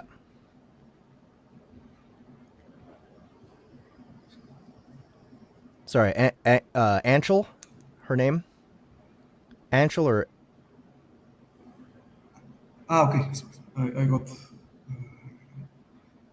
Anshel, her name? Uh-huh. Does that sound right? Yeah, Anshul. Anshel, okay. Just making sure. Anshel noted. Since she was smaller, she got out of the wreckage a second before Hazmal. Hazmal? Okay. Or Hazmal. Since she was smaller, she got out of the wreckage a second before Hazmal. shall I follow them? She started to float, her angelic energies reacting to her will as naturally as breathing. Hazmal kicked the van away, his divine armor shining like a star in the middle of the night. He cursed under his breath in a very unknightly manner. Dungeon lords never change. A cowardly bunch, as always. He shook his head. Let them go. Our orders were to eliminate the Inquisitor inside the hospital. This is Lord Wraith's home world, and we still aren't sure what resources he has at his disposal here. For all we know, the entire realm may need redemption.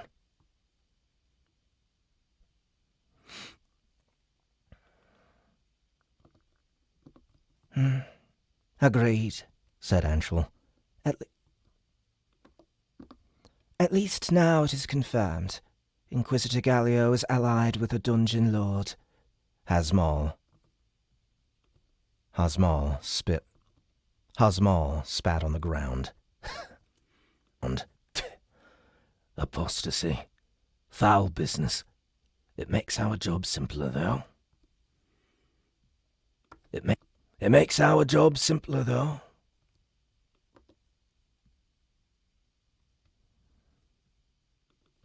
We shall cleanse their corruption. Through our blades, the wrath of the light will be made manifest. So you have this is a separate quote. I don't know if you meant for this to be Anshel or to be Hazmal. This last line in chapter 2.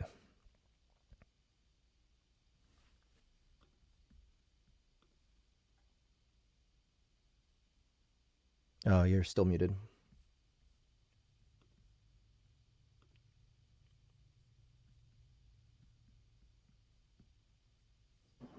There we go. It was the second one to speak. Okay, so that's supposed to be Anshel Yes. saying the second line? Okay, gotcha. Let me find Dungeon Lord here.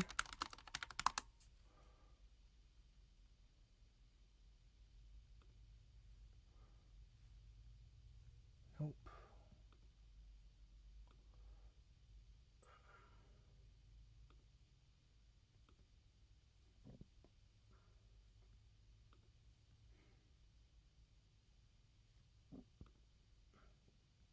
Okay. We shall cleanse their corruption. Through our blades the wrath of the light will be made manifest.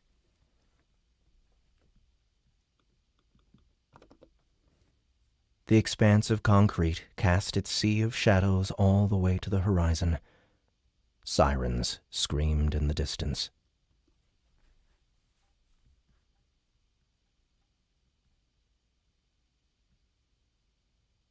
And Let's go ahead and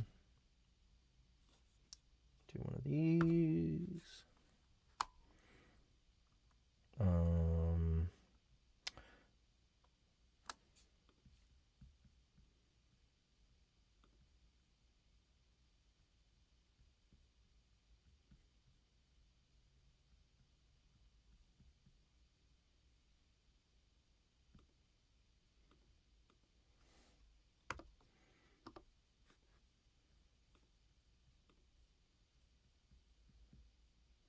Here we are. Paste that here.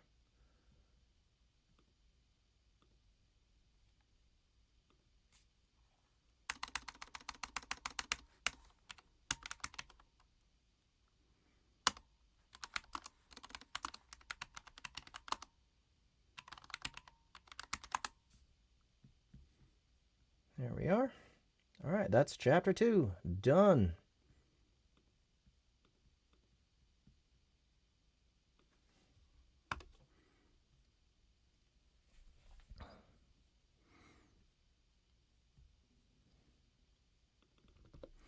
Chapter 3. The Man from Earth.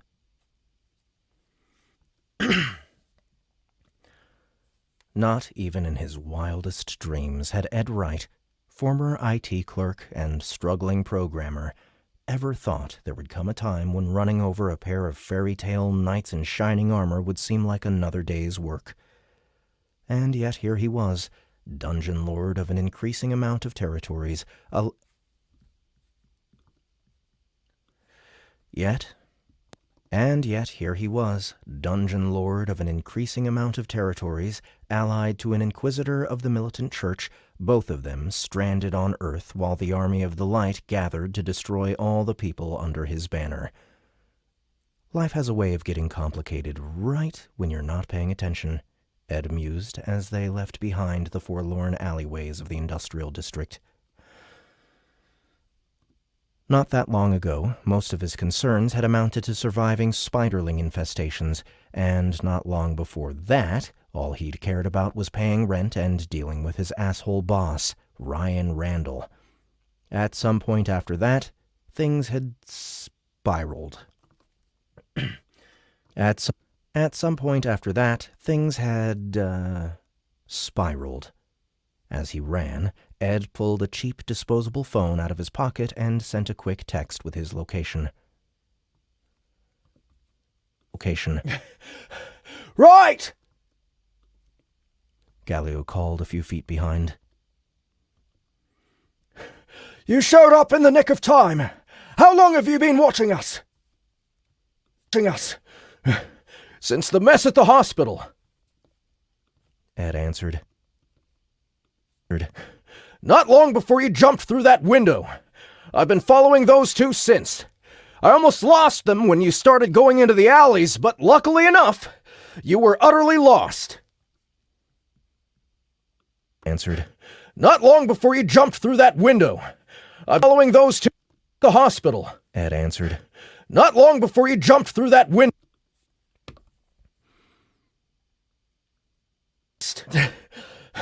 So you knew the Silver Knights would show up?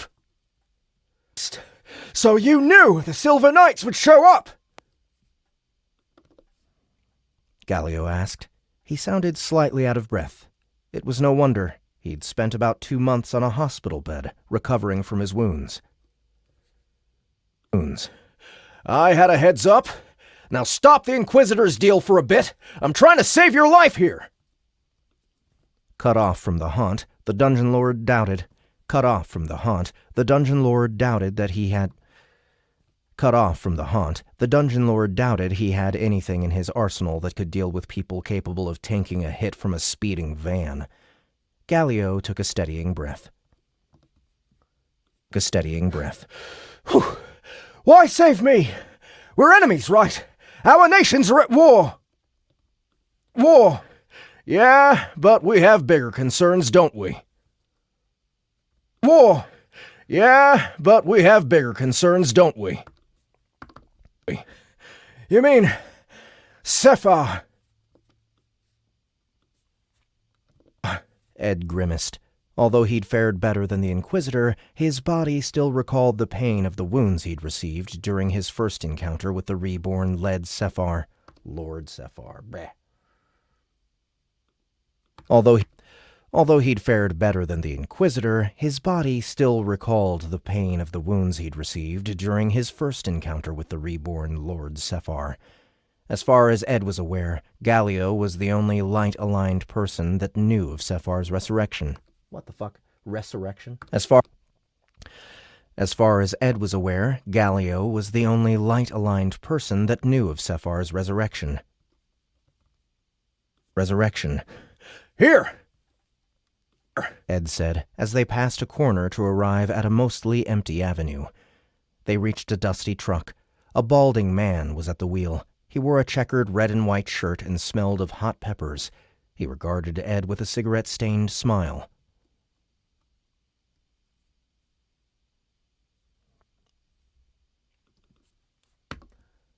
Hey, boss! Got your message. That's your friend? I think I saw him on the news once somewhere. Let's try again. Hey, boss! Got your message. That's your friend? I think I saw him on the news once somewhere. Ed jumped into the passenger seat while gesturing Galio to ride at the back. Let's book it, Tyler. There's people nearby that we really don't want finding us. Let's book it, Tyler. There's people nearby that we really don't want finding us. All right.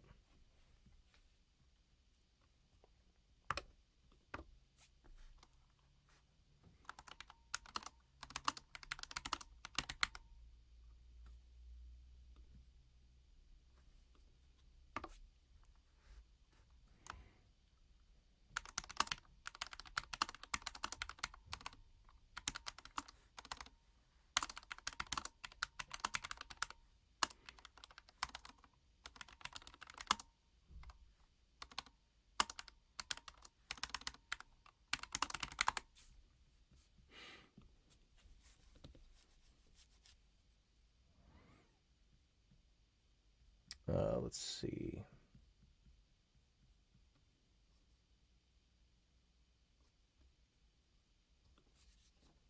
And let's do an ambience call here. City, streets.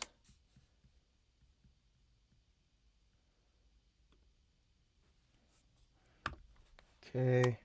Truck starts up. Takes off.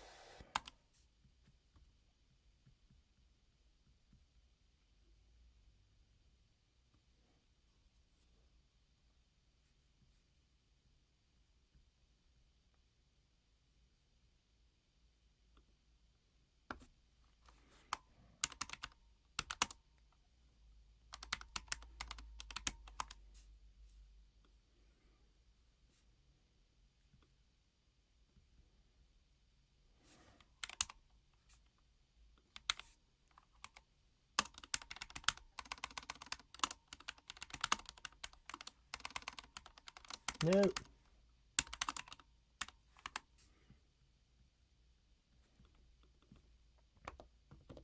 All right. The truck jerked forward, then sputtered to life. They rode away in silence while Ed checked the sky. He had no idea how fast or how high up that woman could fly, but nothing he'd seen while he tailed the two knights suggested she could fly much faster than a normal human could run. Right, let's hear him again. Got your message. That's your friend? I think I saw him on the news once somewhere. Is anyone following us? Tyler asked, his smile widening as he switched gears and the old truck's engine protested under the strain.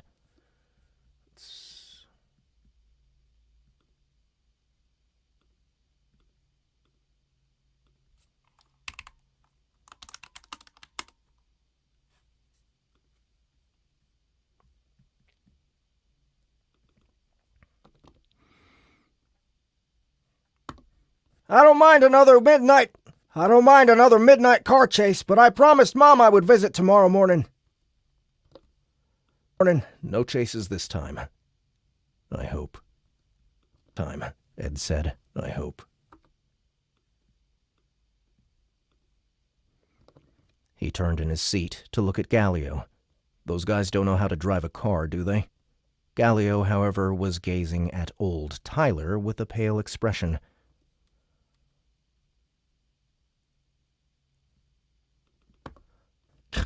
Well, staring is just rude, Tyler said, frowning.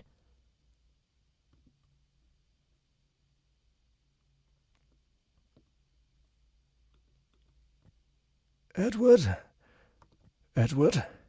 this man is one of your minions, Gallio went on.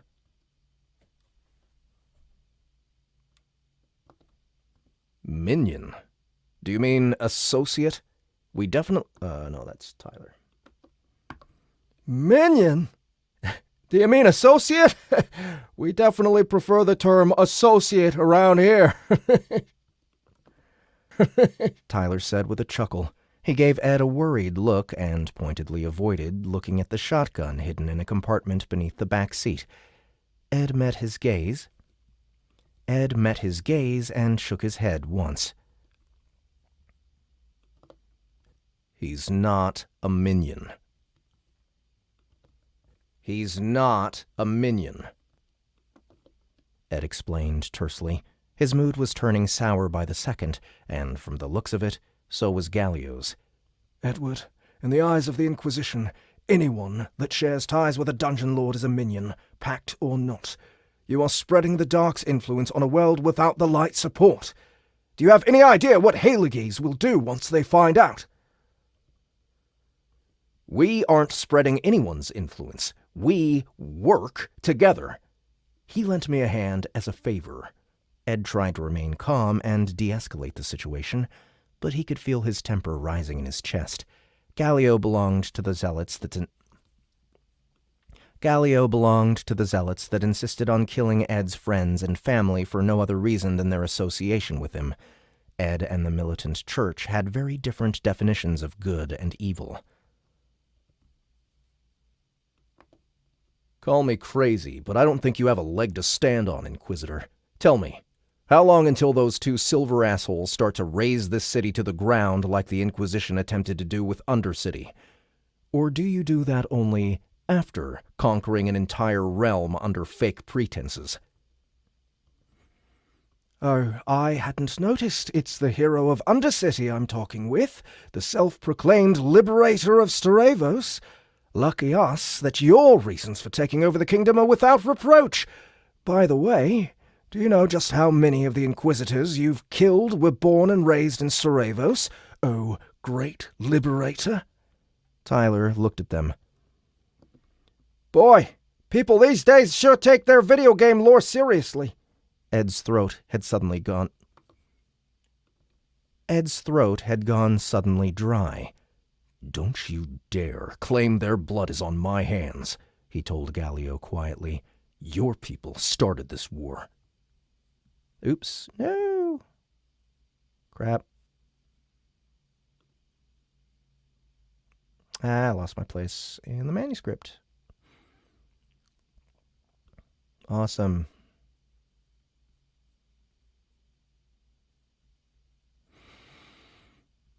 Wait to search. Here we go.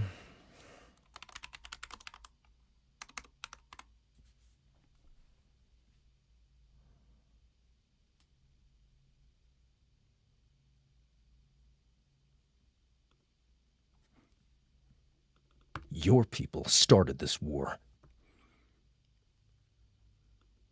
Your people started this war.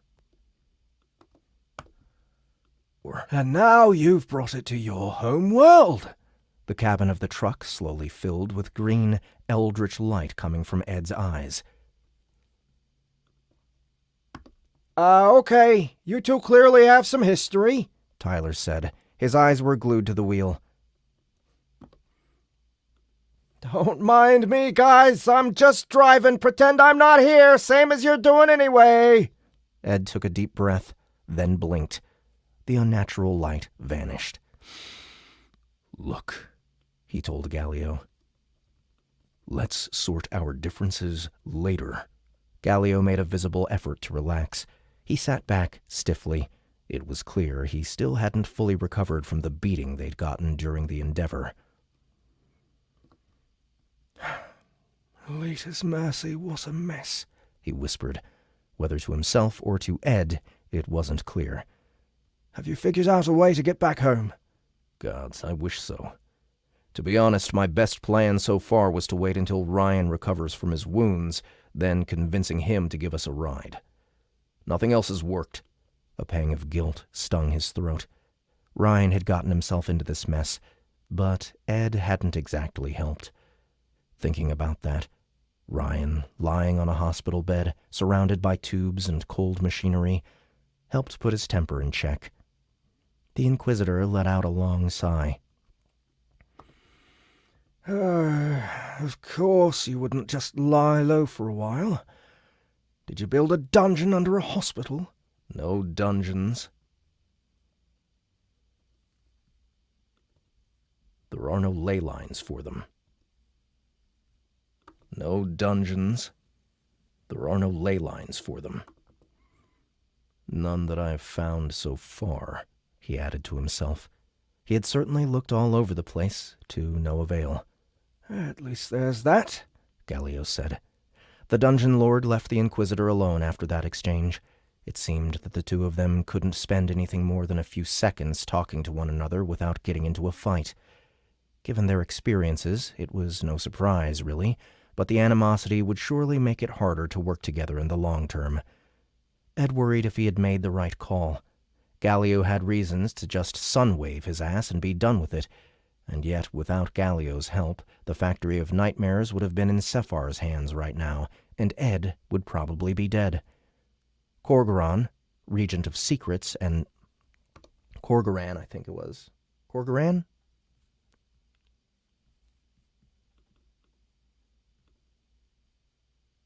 One sec. I think I remember another pronunciation. You say it differently. Let's see. Corgoran. Okay. Let's see.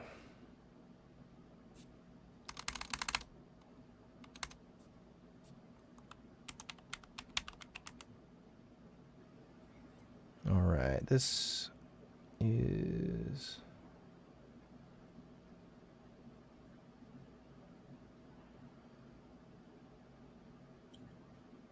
looks like about middle of chapter 4 in book 4.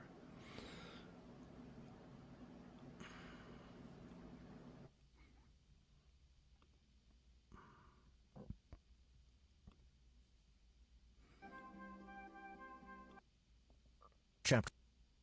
Experience wasn't pleasurable, if I recall correctly.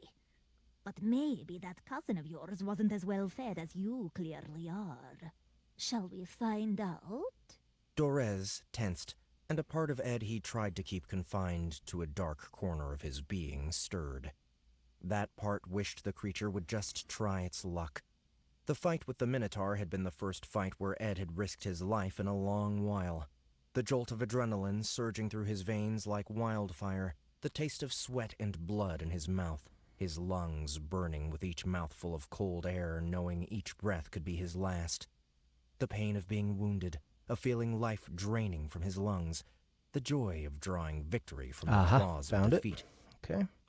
Okay, act with me, and then we can see how well he defends a couple of them. If he proves his worth, he can watch friendship he's do him any good to start executing messengers. People would just stop sending them then, and isolation was a death sentence. Party entertainment. You stay there until she build your scrambler towers, or the militant church will find a way to bypass them, and then your technology will be worthless, and you'll be alone in this broken country. You will end up in the Netherworld then, if you're lucky, as a puppet to Regent Corgoran. So this guy's saying Corgoran. I think I'm going to stick to that.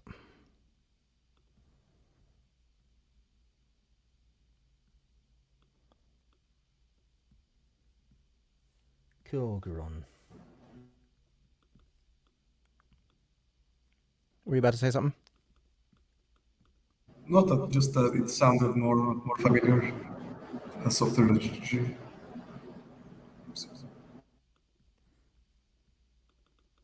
Korgoron, Regent of Secrets and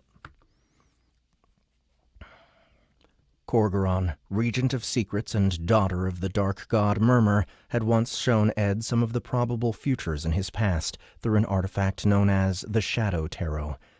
In the best of those futures, which were now gone forever because of the events of the Endeavor, the Inquisitor and the Dungeon Lord protected Staravos as allies. Friends, even. After all the blood spilled between them, true friendship... After all the blood spilled between them, true friendship was out of the question.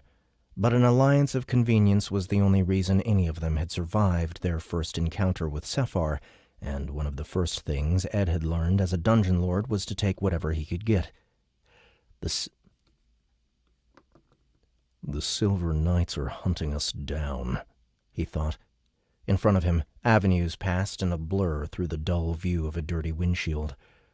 Weren't those guys that had killed Sephar? Weren't those the guys that had killed Sephar in the first place? Alder had told him the story before, but at the time he had filed that in the backstory cabinet of his mind. The Order of the Silver Knights, for what Ed recalled, were fearsome agents of the light, no doubt about it, and he lacked the resources, weapons, and allies to face them. An isolated dungeon lord without a dungeon, and real minions, was an isolated dungeon lord without a dungeon, and real minions, was an easy target. Even with the homeworld advantage, Ed's best chances against such opponents was to hide and hope they eventually left. At first glance, at least. At first glance, at least. Really, what Ed needed was to figure out exactly up to what...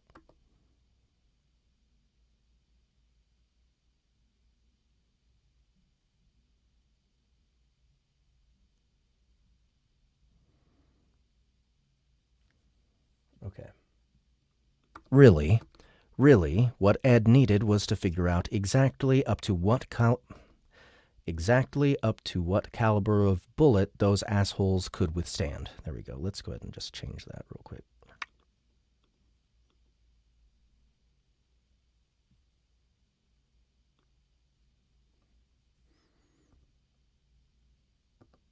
Oh, I can't.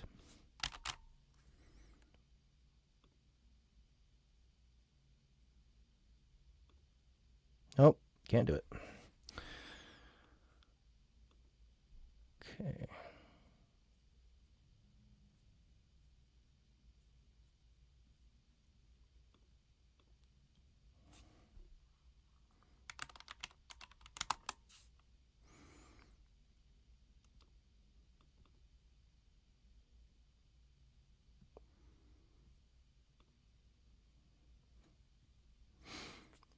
Up to what caliber of bullet those assholes could withstand. Really, what Ed needed was to figure out exactly up to what caliber of bullet those assholes could withstand with their magical defenses. Movement by his side got his attention. He realized his hands were trembling. He hid them in his pants pockets. It was all he could do to hide his excitement. The knights had arrived on Earth from Ivalice. Unwittingly, they had brought a bit of Ivalice into Earth. The faint traces of magic left by the knights seeped deep into his bones, awakening a thirst he could barely stand. He could feel Ivalice calling to him in the distance between worlds, an alluring siren song he had neither the strength nor the intention to resist. Soon, he promised himself. Soon I'll return.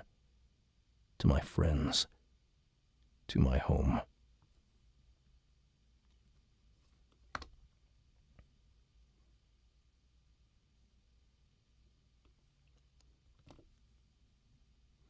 The truck slowed down, then stopped.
The digital clock of the dashboard claimed it was long past midnight. As far as Ed knew, no one had followed them. At some point along the way, Gallio had fallen asleep. We're here.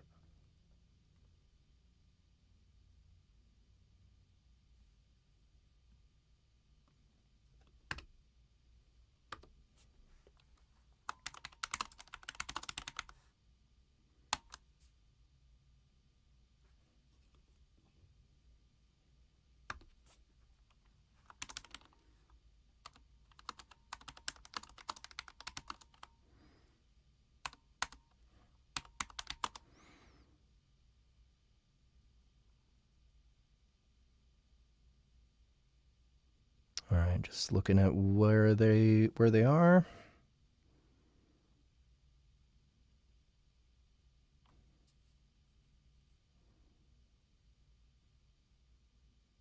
Small construction site. Okay.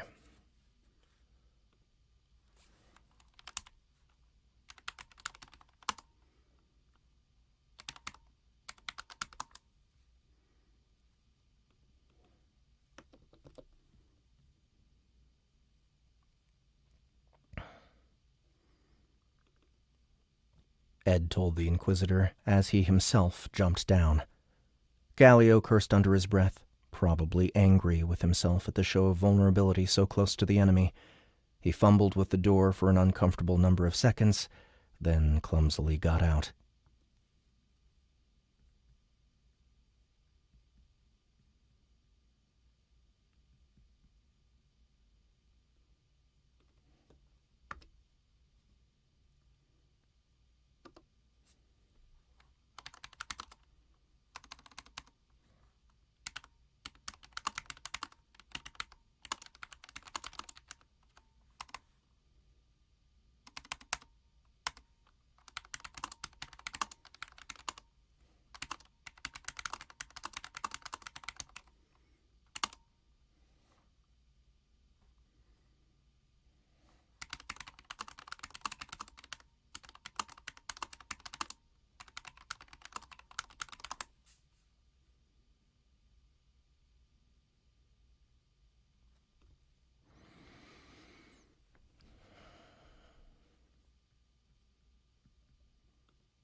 Call me if you need anything else, boss, Tyler told Ed. Then he added in a whisper, Are you sure it's okay to stay alone with that guy? He seems a bit, He made circles around his ear with his index finger. If you ask me. Are you sure you didn't get him out of an insane asylum or something? I'll be fine. He's really into LARPing that game I told you about, Ivalice Online. See you on Monday, Tyler. Same as always. The man gave Gallio another doubtful look, then shook his shoulders and drove off. People from your world are very nonchalant about... Gallio gestured at the two of them. You know, us. I thought you would want to hide your powers from the public. Ed shrugged. Why? You could start throwing spells in the middle of a busy intersection and folks would think it's some You could start throwing spells in the middle of a busy intersection and folks would think it's some publicity. You could start throwing spells in the middle of a busy intersection and folks would think it's some publicity. You could start throwing spells in the middle of a busy intersection and folks would think it's some publicity stunt. Inquisitor and Dungeon Lord were alone next to a small construction site encircled by a blue plastic fence and a chain. Ed produced a key from his pocket, fiddled with the lock for a moment, then pushed the fence open.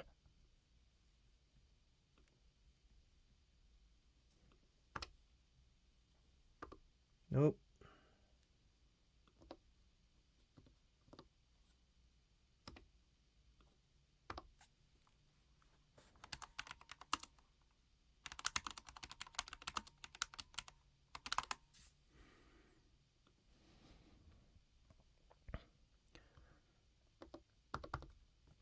Come on in, he told Gallio. Get rid of that. Come on in. Sure, I'll go alone into a dungeon lord's lair, Gallio said, shaking his head in disbelief. What's the worst that could happen? But he stepped inside after Ed. There was just enough light to make out the silhouettes of machinery and abandoned tools strewn around. The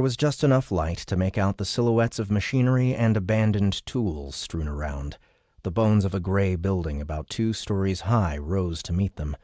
The company in charge of construction had gone under during the last recession, and the owners, suddenly lacking the funds to continue the project, had simply left it there for The company in charge of construction had gone under during the last recession, and the owners, suddenly lacking the funds to continue the project, had simply left it there for a couple of years, until Ed had offered to fix it up for cheap. It's nothing fancy, but it's better than nothing, he told Gallio. The haunt would have greeted an inquisitor properly.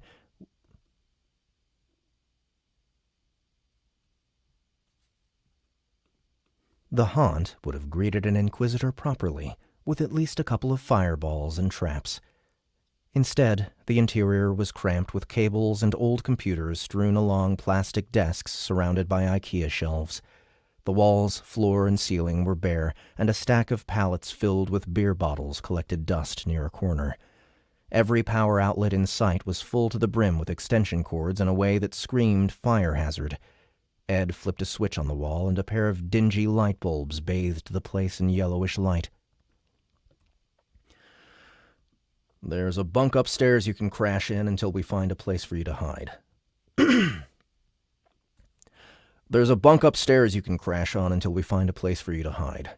Check the closet for a change of clothes, too.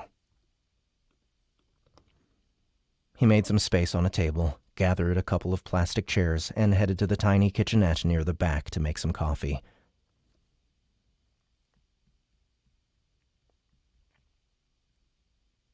And I'll just kill the ambience here. We won't worry about sound effects inside. Near the back to make some coffee. The coffee maker was among the best parts of being stranded on Earth. Staravos had nothing like it, unless you counted Andrina's stamina potions, which tasted like a Batblin's wet sock. Ed had acquired a small sack of green coffee beans he intended to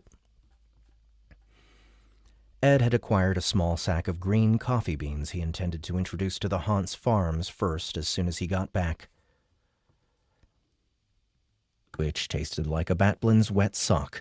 Ed had acquired a small sack of green coffee beans he intended to introduce to the Haunt's farms first as soon as he got back.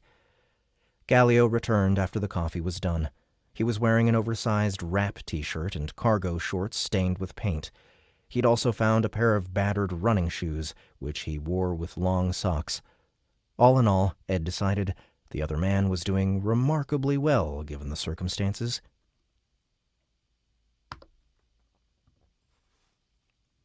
I just realized...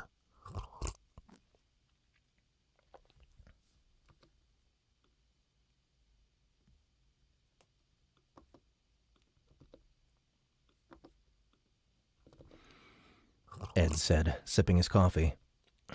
Now you're the one lost in a different world.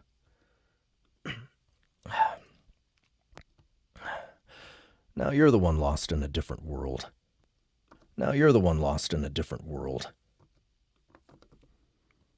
His friend Lisa would have claimed Gallio was the protagonist of a reverse isekai anime. Lisa had no idea Ed had returned. None of his old friends did. They probably thought he had kidnapped Ryan. Besides that, they probably wouldn't appreciate a fugitive of the law bringing attention to themselves.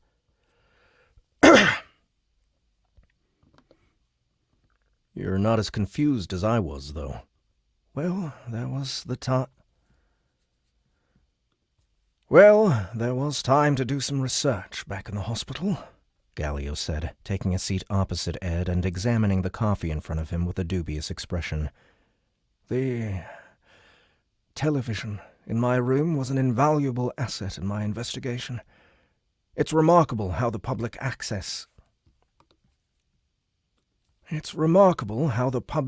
access to such powerful scrying devices. The Crown would never allow such things. No. The Crown would never allow such a thing back in Haligese. Ed made an effort not to spit out his coffee. So, all you know about Earth comes from late-night cable and reality TV? He tried to suppress a smile. Man, I'm so sorry. So sorry. Don't be. It was confusing, but I got the hang of it. Mostly. You'll have to explain later why that family of rich merchants agreed to document their debauchery to the masses while the peasantry watches on. That's just asking for a revolt. Ed blinked. Do you mean the... Never mind, you're right. I think you got the hang of it. He could only thank his lucky stars no one at the hospital had thought to hook Gallio up with a social media account. It was strange, chatting with one of his mortal enemies as if they were old friends. They had so much to discuss that Ed had no idea where to begin. Rather, he wanted to ask the Inquisitor specifically where to find the Silver Knights and how vulnerable they were to napalm, but Ed had enough ranks and charm to know those sorts of questions would start another fight if he wasn't careful.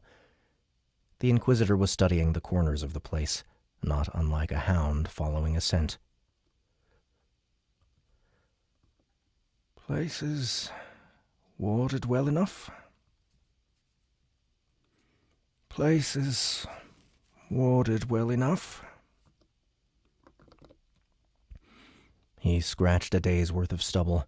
It'll help if we keep a low profile, but it won't stop the Knights. They're used to dealing with massive dungeons on their security systems. They're used to dealing with massive dungeons in their security systems. If they find us, we won't hear them coming until it's too late. Then let's use whatever time we have. I'll need everything you know about these guys. I'll need everything you know about those guys. Their numbers, their character sheets, tactics, and so on. So, it's official then, Gallio said sourly. I'm aiding a dungeon lord. Your character sheet still says Inquisitor, Ed pointed out. Whatever the militant church believes, the light itself seems to think...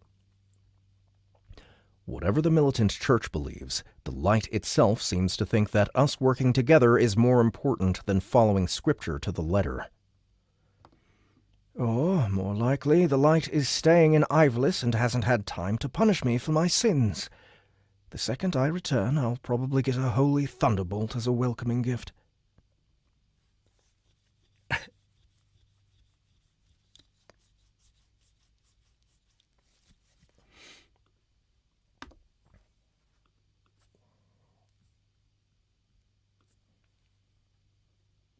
The second I return... The second I return, I'll probably get a holy thunderbolt as a welcoming gift. Ugh!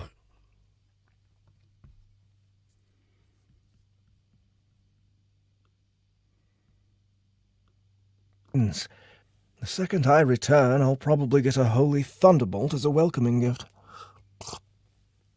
Ugh! As a welcoming gift. He took a sip of coffee... Ugh! And grimaced. This tastes like burnt sock. It's an acquired flavor, Ed said, slightly offended at the critique. Gallio examined a couple of papers left on the table, as if buying time to think. Finally, he looked up at Ed. You'll have whatever I know about them. We do know We do need to know what we're up against, but these are champions of good, Edward. They routinely keep the hordes of Lothian slavers at bay. If you still claim to oppose the dark, you cannot kill them. In Ed's opinion, those two he had run over with his van did not look at all. In Ed's opinion, those two he had run over with his van did not look at all like servants of God. Just two more assholes abusing their authority. Then again, he knew better than to tell Gallio that. Better to let him come to that realization on his own.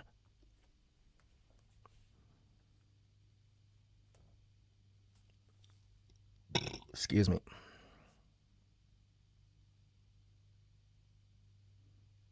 Oh wow, we're getting awesome comments in the chat, by the way.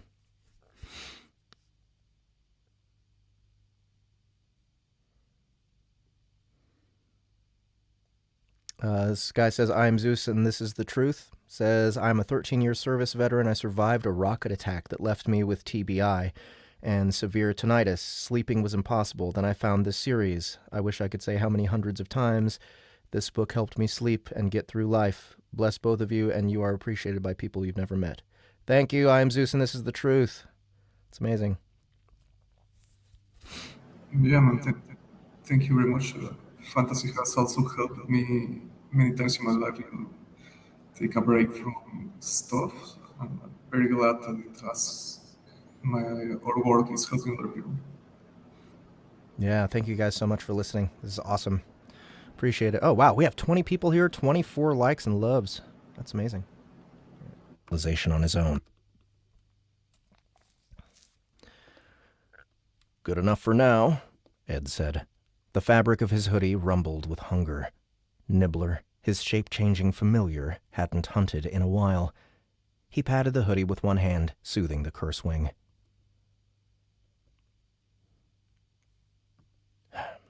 We have common objectives. We have common objectives. End the war, stop Sephar, save Ivolus. He counted with his fingers.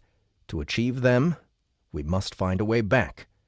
The way I see it, we're no good if we're stranded here while the Mind Brood spreads unopposed. What do you have in mind? A quest with different paths.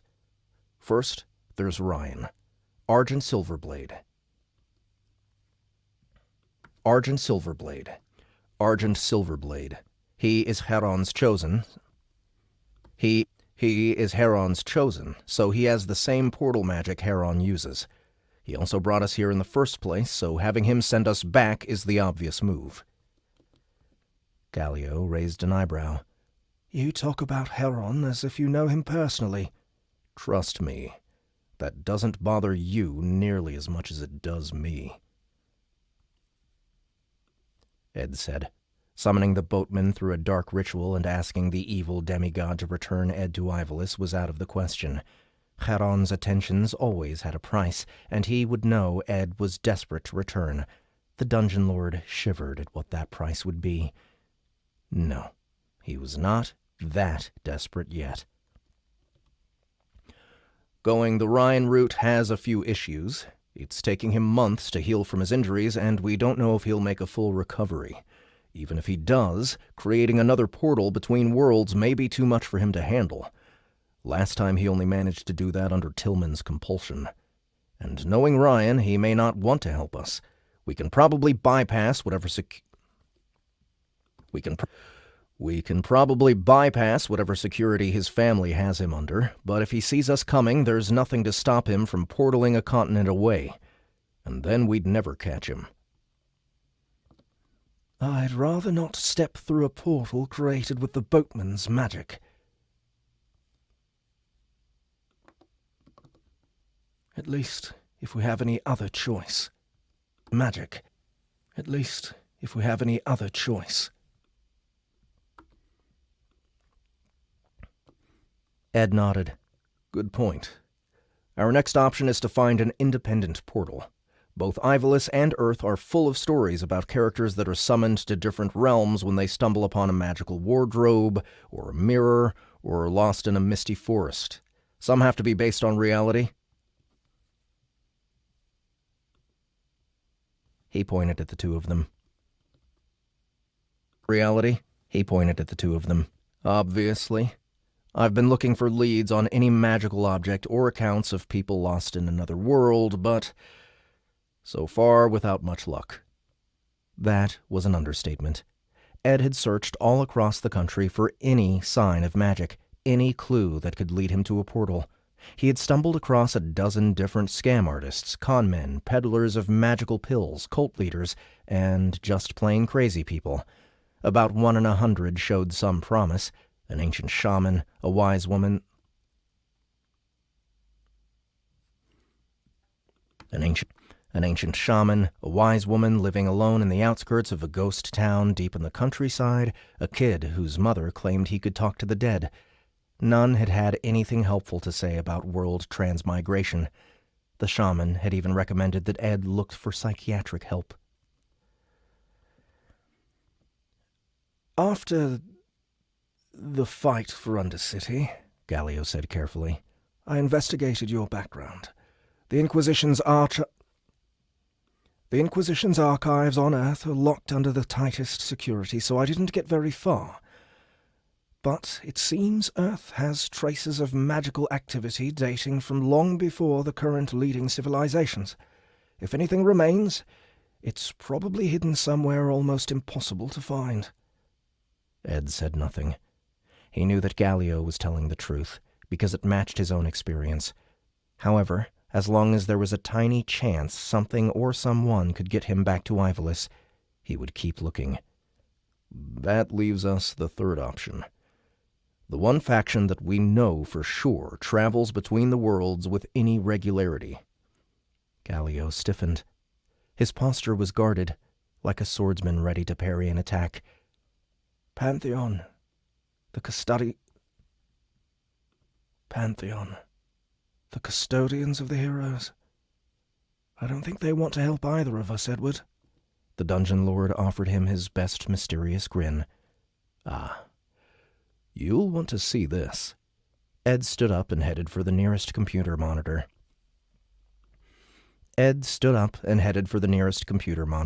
A bulky screen with a yellowed case that had, decades ago, been white. He powered on the CPU tower underneath the table and waited for the OS to boot. Every computer in the room was linked as part of a cryptocurrency mining operation, part of the way Ed financed his countrywide searches while being a fugitive at the same time. The screen also showed his in-development MMO grind bots and X-ray vision cheats for the year's most popular first-person shooters, along with feeds for his search engine crawlers designed to alert him if any portal or Ivalian-related keywords came up in the news. Let's try that again. Along with feeds for his search engine crawlers designed to alert him if any portal or Ivalian-related keywords came up in the news. Selling bots to 15-year-old teenagers so they could cheat on their online matches was probably the most straight-up villainous thing he'd done since arriving on Earth, but it paid enough to bribe his guilty conscience, and he could use the coding practice.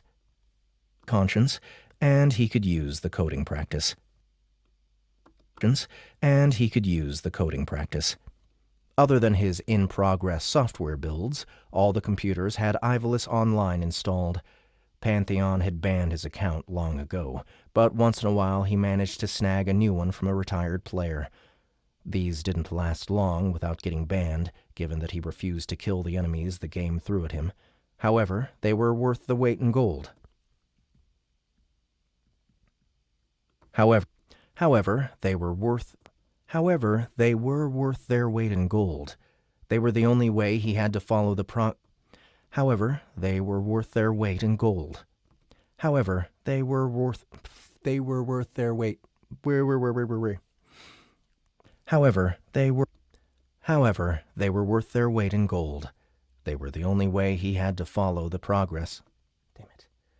They were the only way he had to follow the progress of the war in Staravos.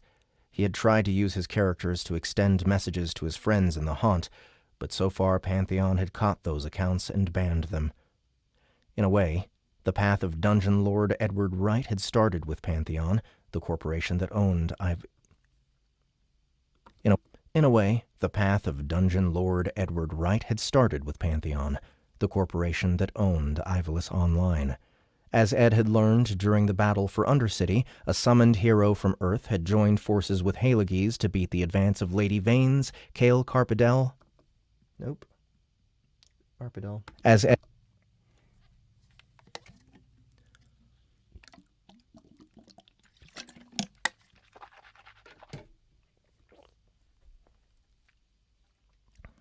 Ed had learned during the battle for Undercity, a summoned hero from Earth had joined forces with Haliges to beat the advance of Lady Vanes, Kale Arpadel, and many other dungeon lords besieging the kingdom. The summoned hero hadn't been a warrior, but a programmer. This unknown man had built a system that exploited the rules of objectivity in order to create artificial heroes that were much more powerful than would have been. This unknown man had built a system that exploited the rules of objectivity in order to create artificial heroes that were much more powerful than would have been otherwise possible. He used parts of preserved dungeon lords' hearts, mantles, commanded by people from Earth that had no idea the game they were playing had real consequences in a world far away. Excuse me.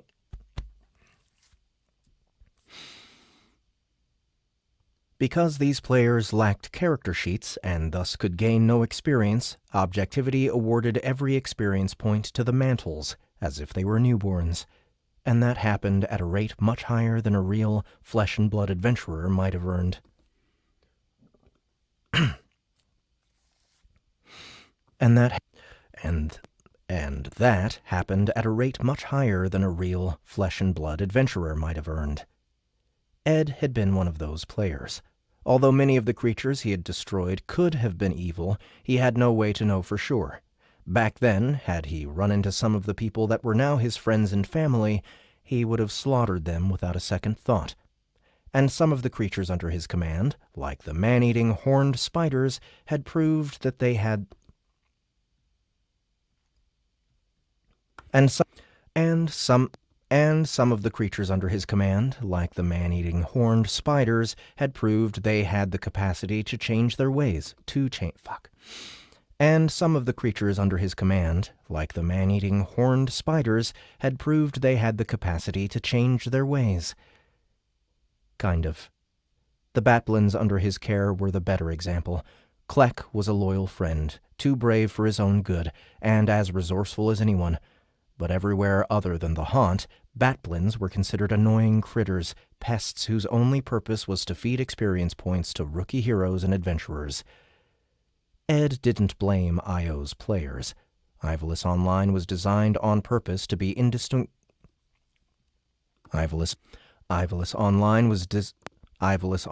was designed on purpose to be indistinguishable from a real game. However, if he himself had met Kleck and the others while playing his own character, every time he thought about it, his blood turned to ice. He had spent many sleepless nights gazing at the city's sky without stars, wondering if he should simply stroll toward Pantheon's offices and burn the servers to the ground. Perhaps it was a villain's pride talking, but he doubted anyone there could stop him. And yet, night after night, he had convinced himself to leave Pantheon alone.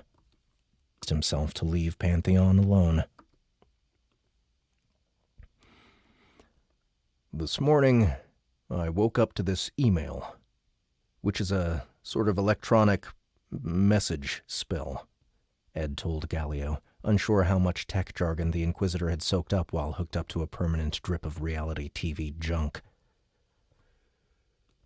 See for yourself.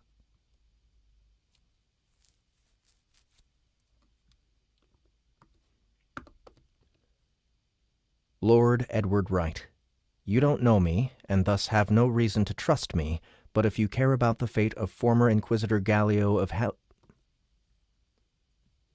Lord Edward, you don't know me, and thus have no reason to trust me, but if you care about the fate of former Inquisitor Galio of Haliges, you should take this warning seriously.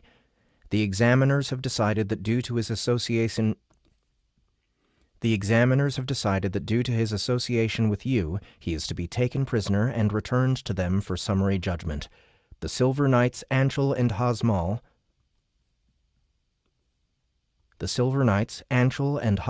shall handle Inquisitor Gallio's retrieval. If he returns to Ivalice under their control, his chances of survival are nil. If my sources are correct, the attack will happen tonight. Be advised that facing the Silver Knights head-on is a terrible idea. I pray for our eventual meeting. A friend.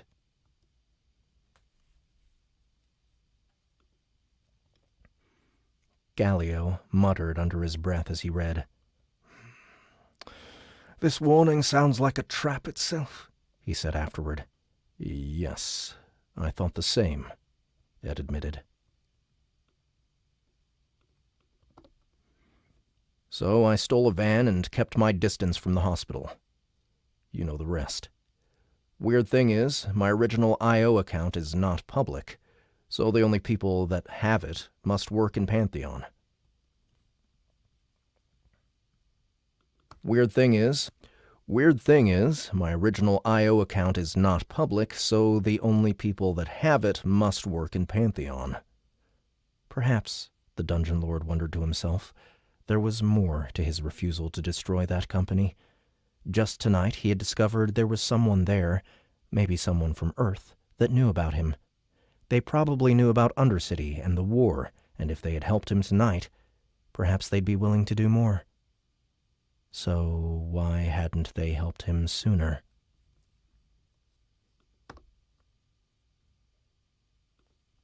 The morning sunlight burned across Ed's back as he launched a controlled series of strikes at the air in front of him with a weighted Hema sword.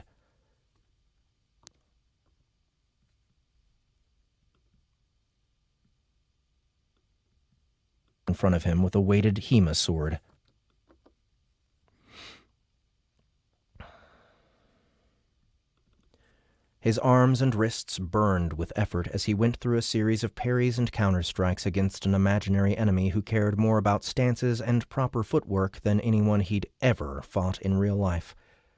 The weighted sword he wielded was better balanced than most weapons in Undercity, but it was nothing compared to his real blade. The sword Eulogy had felt true in his hand, as if it had been designed for him. The sword Eulogy had felt true in his hand, as if it had been designed for him even before he was born. But with Eulogy waiting for his return to Ivalice, the Hema training blade was the next best thing. Sweat dripped from his arms and torso onto the grass of the tiny patio, and his breathing was ragged. The cold air burned his throat with each inhalation. Every lightning-fast attack was followed by painstakingly Every lightning-fast attack was followed by painstakingly slow moves that focused on driving every muscle in his body to its limit. The forms had no name, but were part of the training regimen of the Cardinal Command. The forms had no name, but were part of the training regimen of the Cardinal Command. They were designed so frontier soldiers kept themselves in shape during the long waits of maneuvering, and they had served Kess well during the downtimes of mercenary work. She had drilled them into Ed's brain for that exact purpose. At the time, he had resented the extra work. His body felt as if made of lead after the first several sessions. He was glad he'd learned them, though. He shuddered to imagine whatever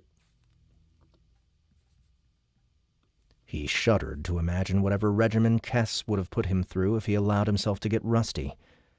Life was good when filtered through the screens of hard work and dedication. Ed was in his element when working a problem with a clear goal, even if said goal was as simple as finish your training stances daily and go for a run a couple times per week. Of course, the forms were no match for a competent sparring partner. Ed finished the last set of movements, which resembled more ballet than a proper fighting stance, and made his calves feel like springs about to burst. He glanced upward at the unfinished mole of the office building that was his provisional lair. Unlike him, with his spectral regeneration talent, Gallio healed the old-fashioned way. Hopefully he would recover soon, and then Ed would have a proper training partner. Ed felt great. Finally, he had managed to go through each form without making a mistake. There was no stiffness left from the beating he had received during the endeavor, only new pink scars mixed with the old white ones that spread across his body like rivers in a map. Only new pink scars mixed with the old white ones that spread across his body like rivers on a map. He passed a hand across the endeavor, He passed a hand across the big one on his chest, where a hero controlled by Ryan himself had run him through years ago. Along that painful memory came a myriad of good ones. Running the streets of Undercity at night, with his friends from the Thieves Guild doing their best to teach him the basics.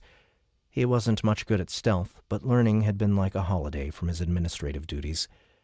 Alder and Levy arguing about vampire lore in a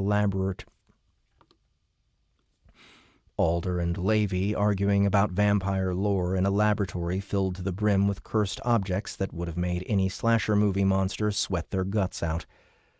The mornings in the market outside the haunt, with the fountain water glistening in the sunlight and sellers peddling mutant fruit that quite literally screamed when you took a bite. Riding eye gougers across Hoya's glades. Exploring the landscape along with Kleck and Kess while the Batblin pointed out the nooks and crannies a Batblin could use to hide in case of a wolf attack.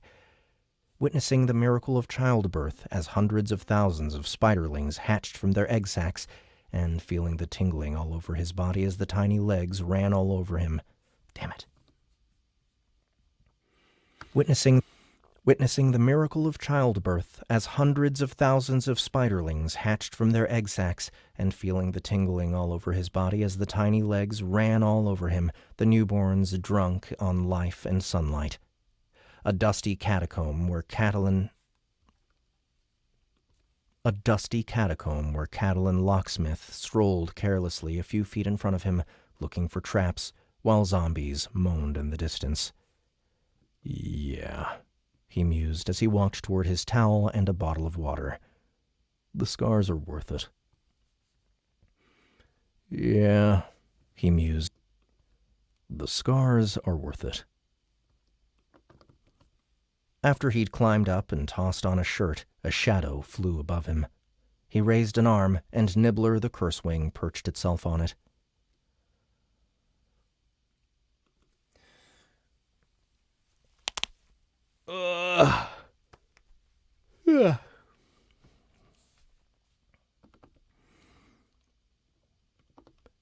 You had a good hunt, Nibbler? He asked his familiar. The fiend resembled a ragged, ink-black piece of fabric shaped vaguely like a carrion bird. Lidless eyes floated up and down the surface of the fabric, which was warm and oily to the touch.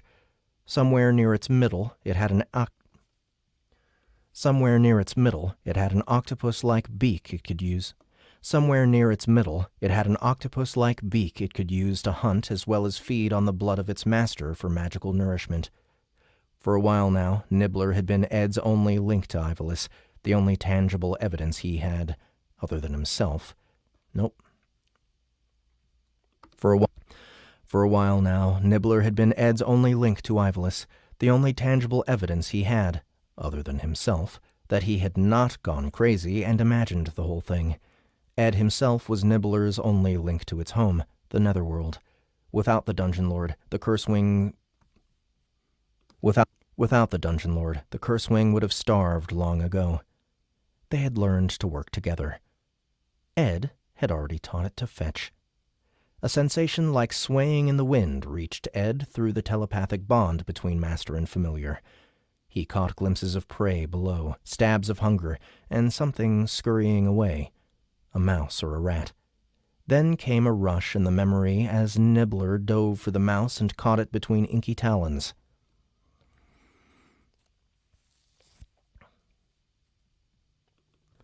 Well done, he said, patting the Cursewing as it transformed around him into its usual form of a green hoodie. You caught any glimpse of our guest on your way down? Excuse me.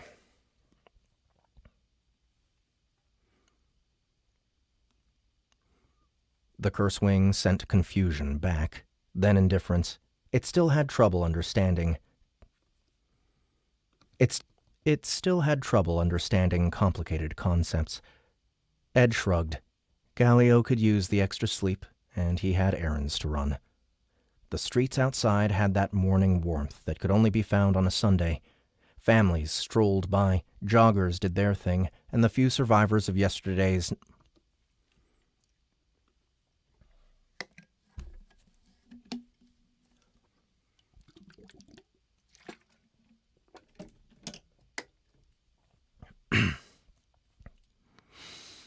Families strolled by, joggers did their thing, and the few survivors of yesterday's nightlife wormed their way to the nearest taco stand. Ed kept an easy pace, with an eye out for police, and blended into the crowd wherever he saw any cameras. As far as he knew, the police were still looking for him all over the country. He wasn't too worried about it, compared to avoiding Akathunian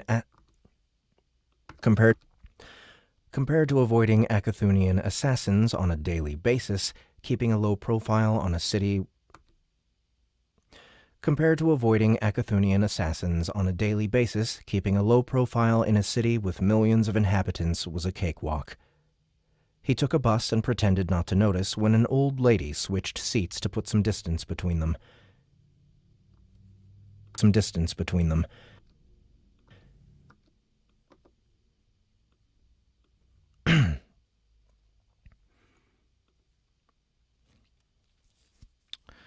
Distance between them, where to go. It happened sometimes. Sensitive people somehow suspecting that the heart beating inside his chest was not human anymore. Most dogs and pigeons avoided him, but for some reason cats seemed to be all about it. A lifetime ago, he was just another face in the crowd, off to Laser Shark in the morning and back to his tiny apartment he couldn't afford in the afternoon.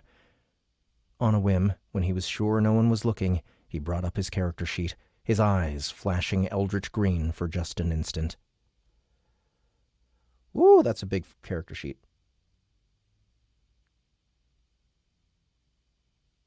Okay, so, guys, it is 2:50. I need to get out of here and get ready for my first meeting for the day. But this has been an awesome revisit of this book. Where are we? Page 30 of 881. So, let's see. We're maybe not even 5% in. So, yeah, this is a big one, guys. So, tomorrow my plan is to get started probably 10 a.m. Central. And I'm going to try and go to 3 p.m. Wait a minute. No, hold on. I think I have an appointment with somebody tomorrow. Shit. Well, watch out, guys. Watch out for notifications. Be sure to subscribe to this channel. Or to sign up for the Facebook group, the SBTL Facebook group, to get updates that way, or go to our Discord server. And yeah, watch out for when we announce what time I'm getting started. It may be tomorrow I start at noon, but then every day after that I'm able to start at 10. But yeah, it's going to be quite a lift to get this whole thing done. So thanks again, guys, for coming to hang out. A bunch of you were here and showed some love. I hope you'll tell other people about us and to get them to subscribe so that they know what's up. Hugo, you coming back tomorrow? Yeah, absolutely. All right, cool. So tomorrow, Hugo will be back. Well, at the latest, we'll start back up at noon Central.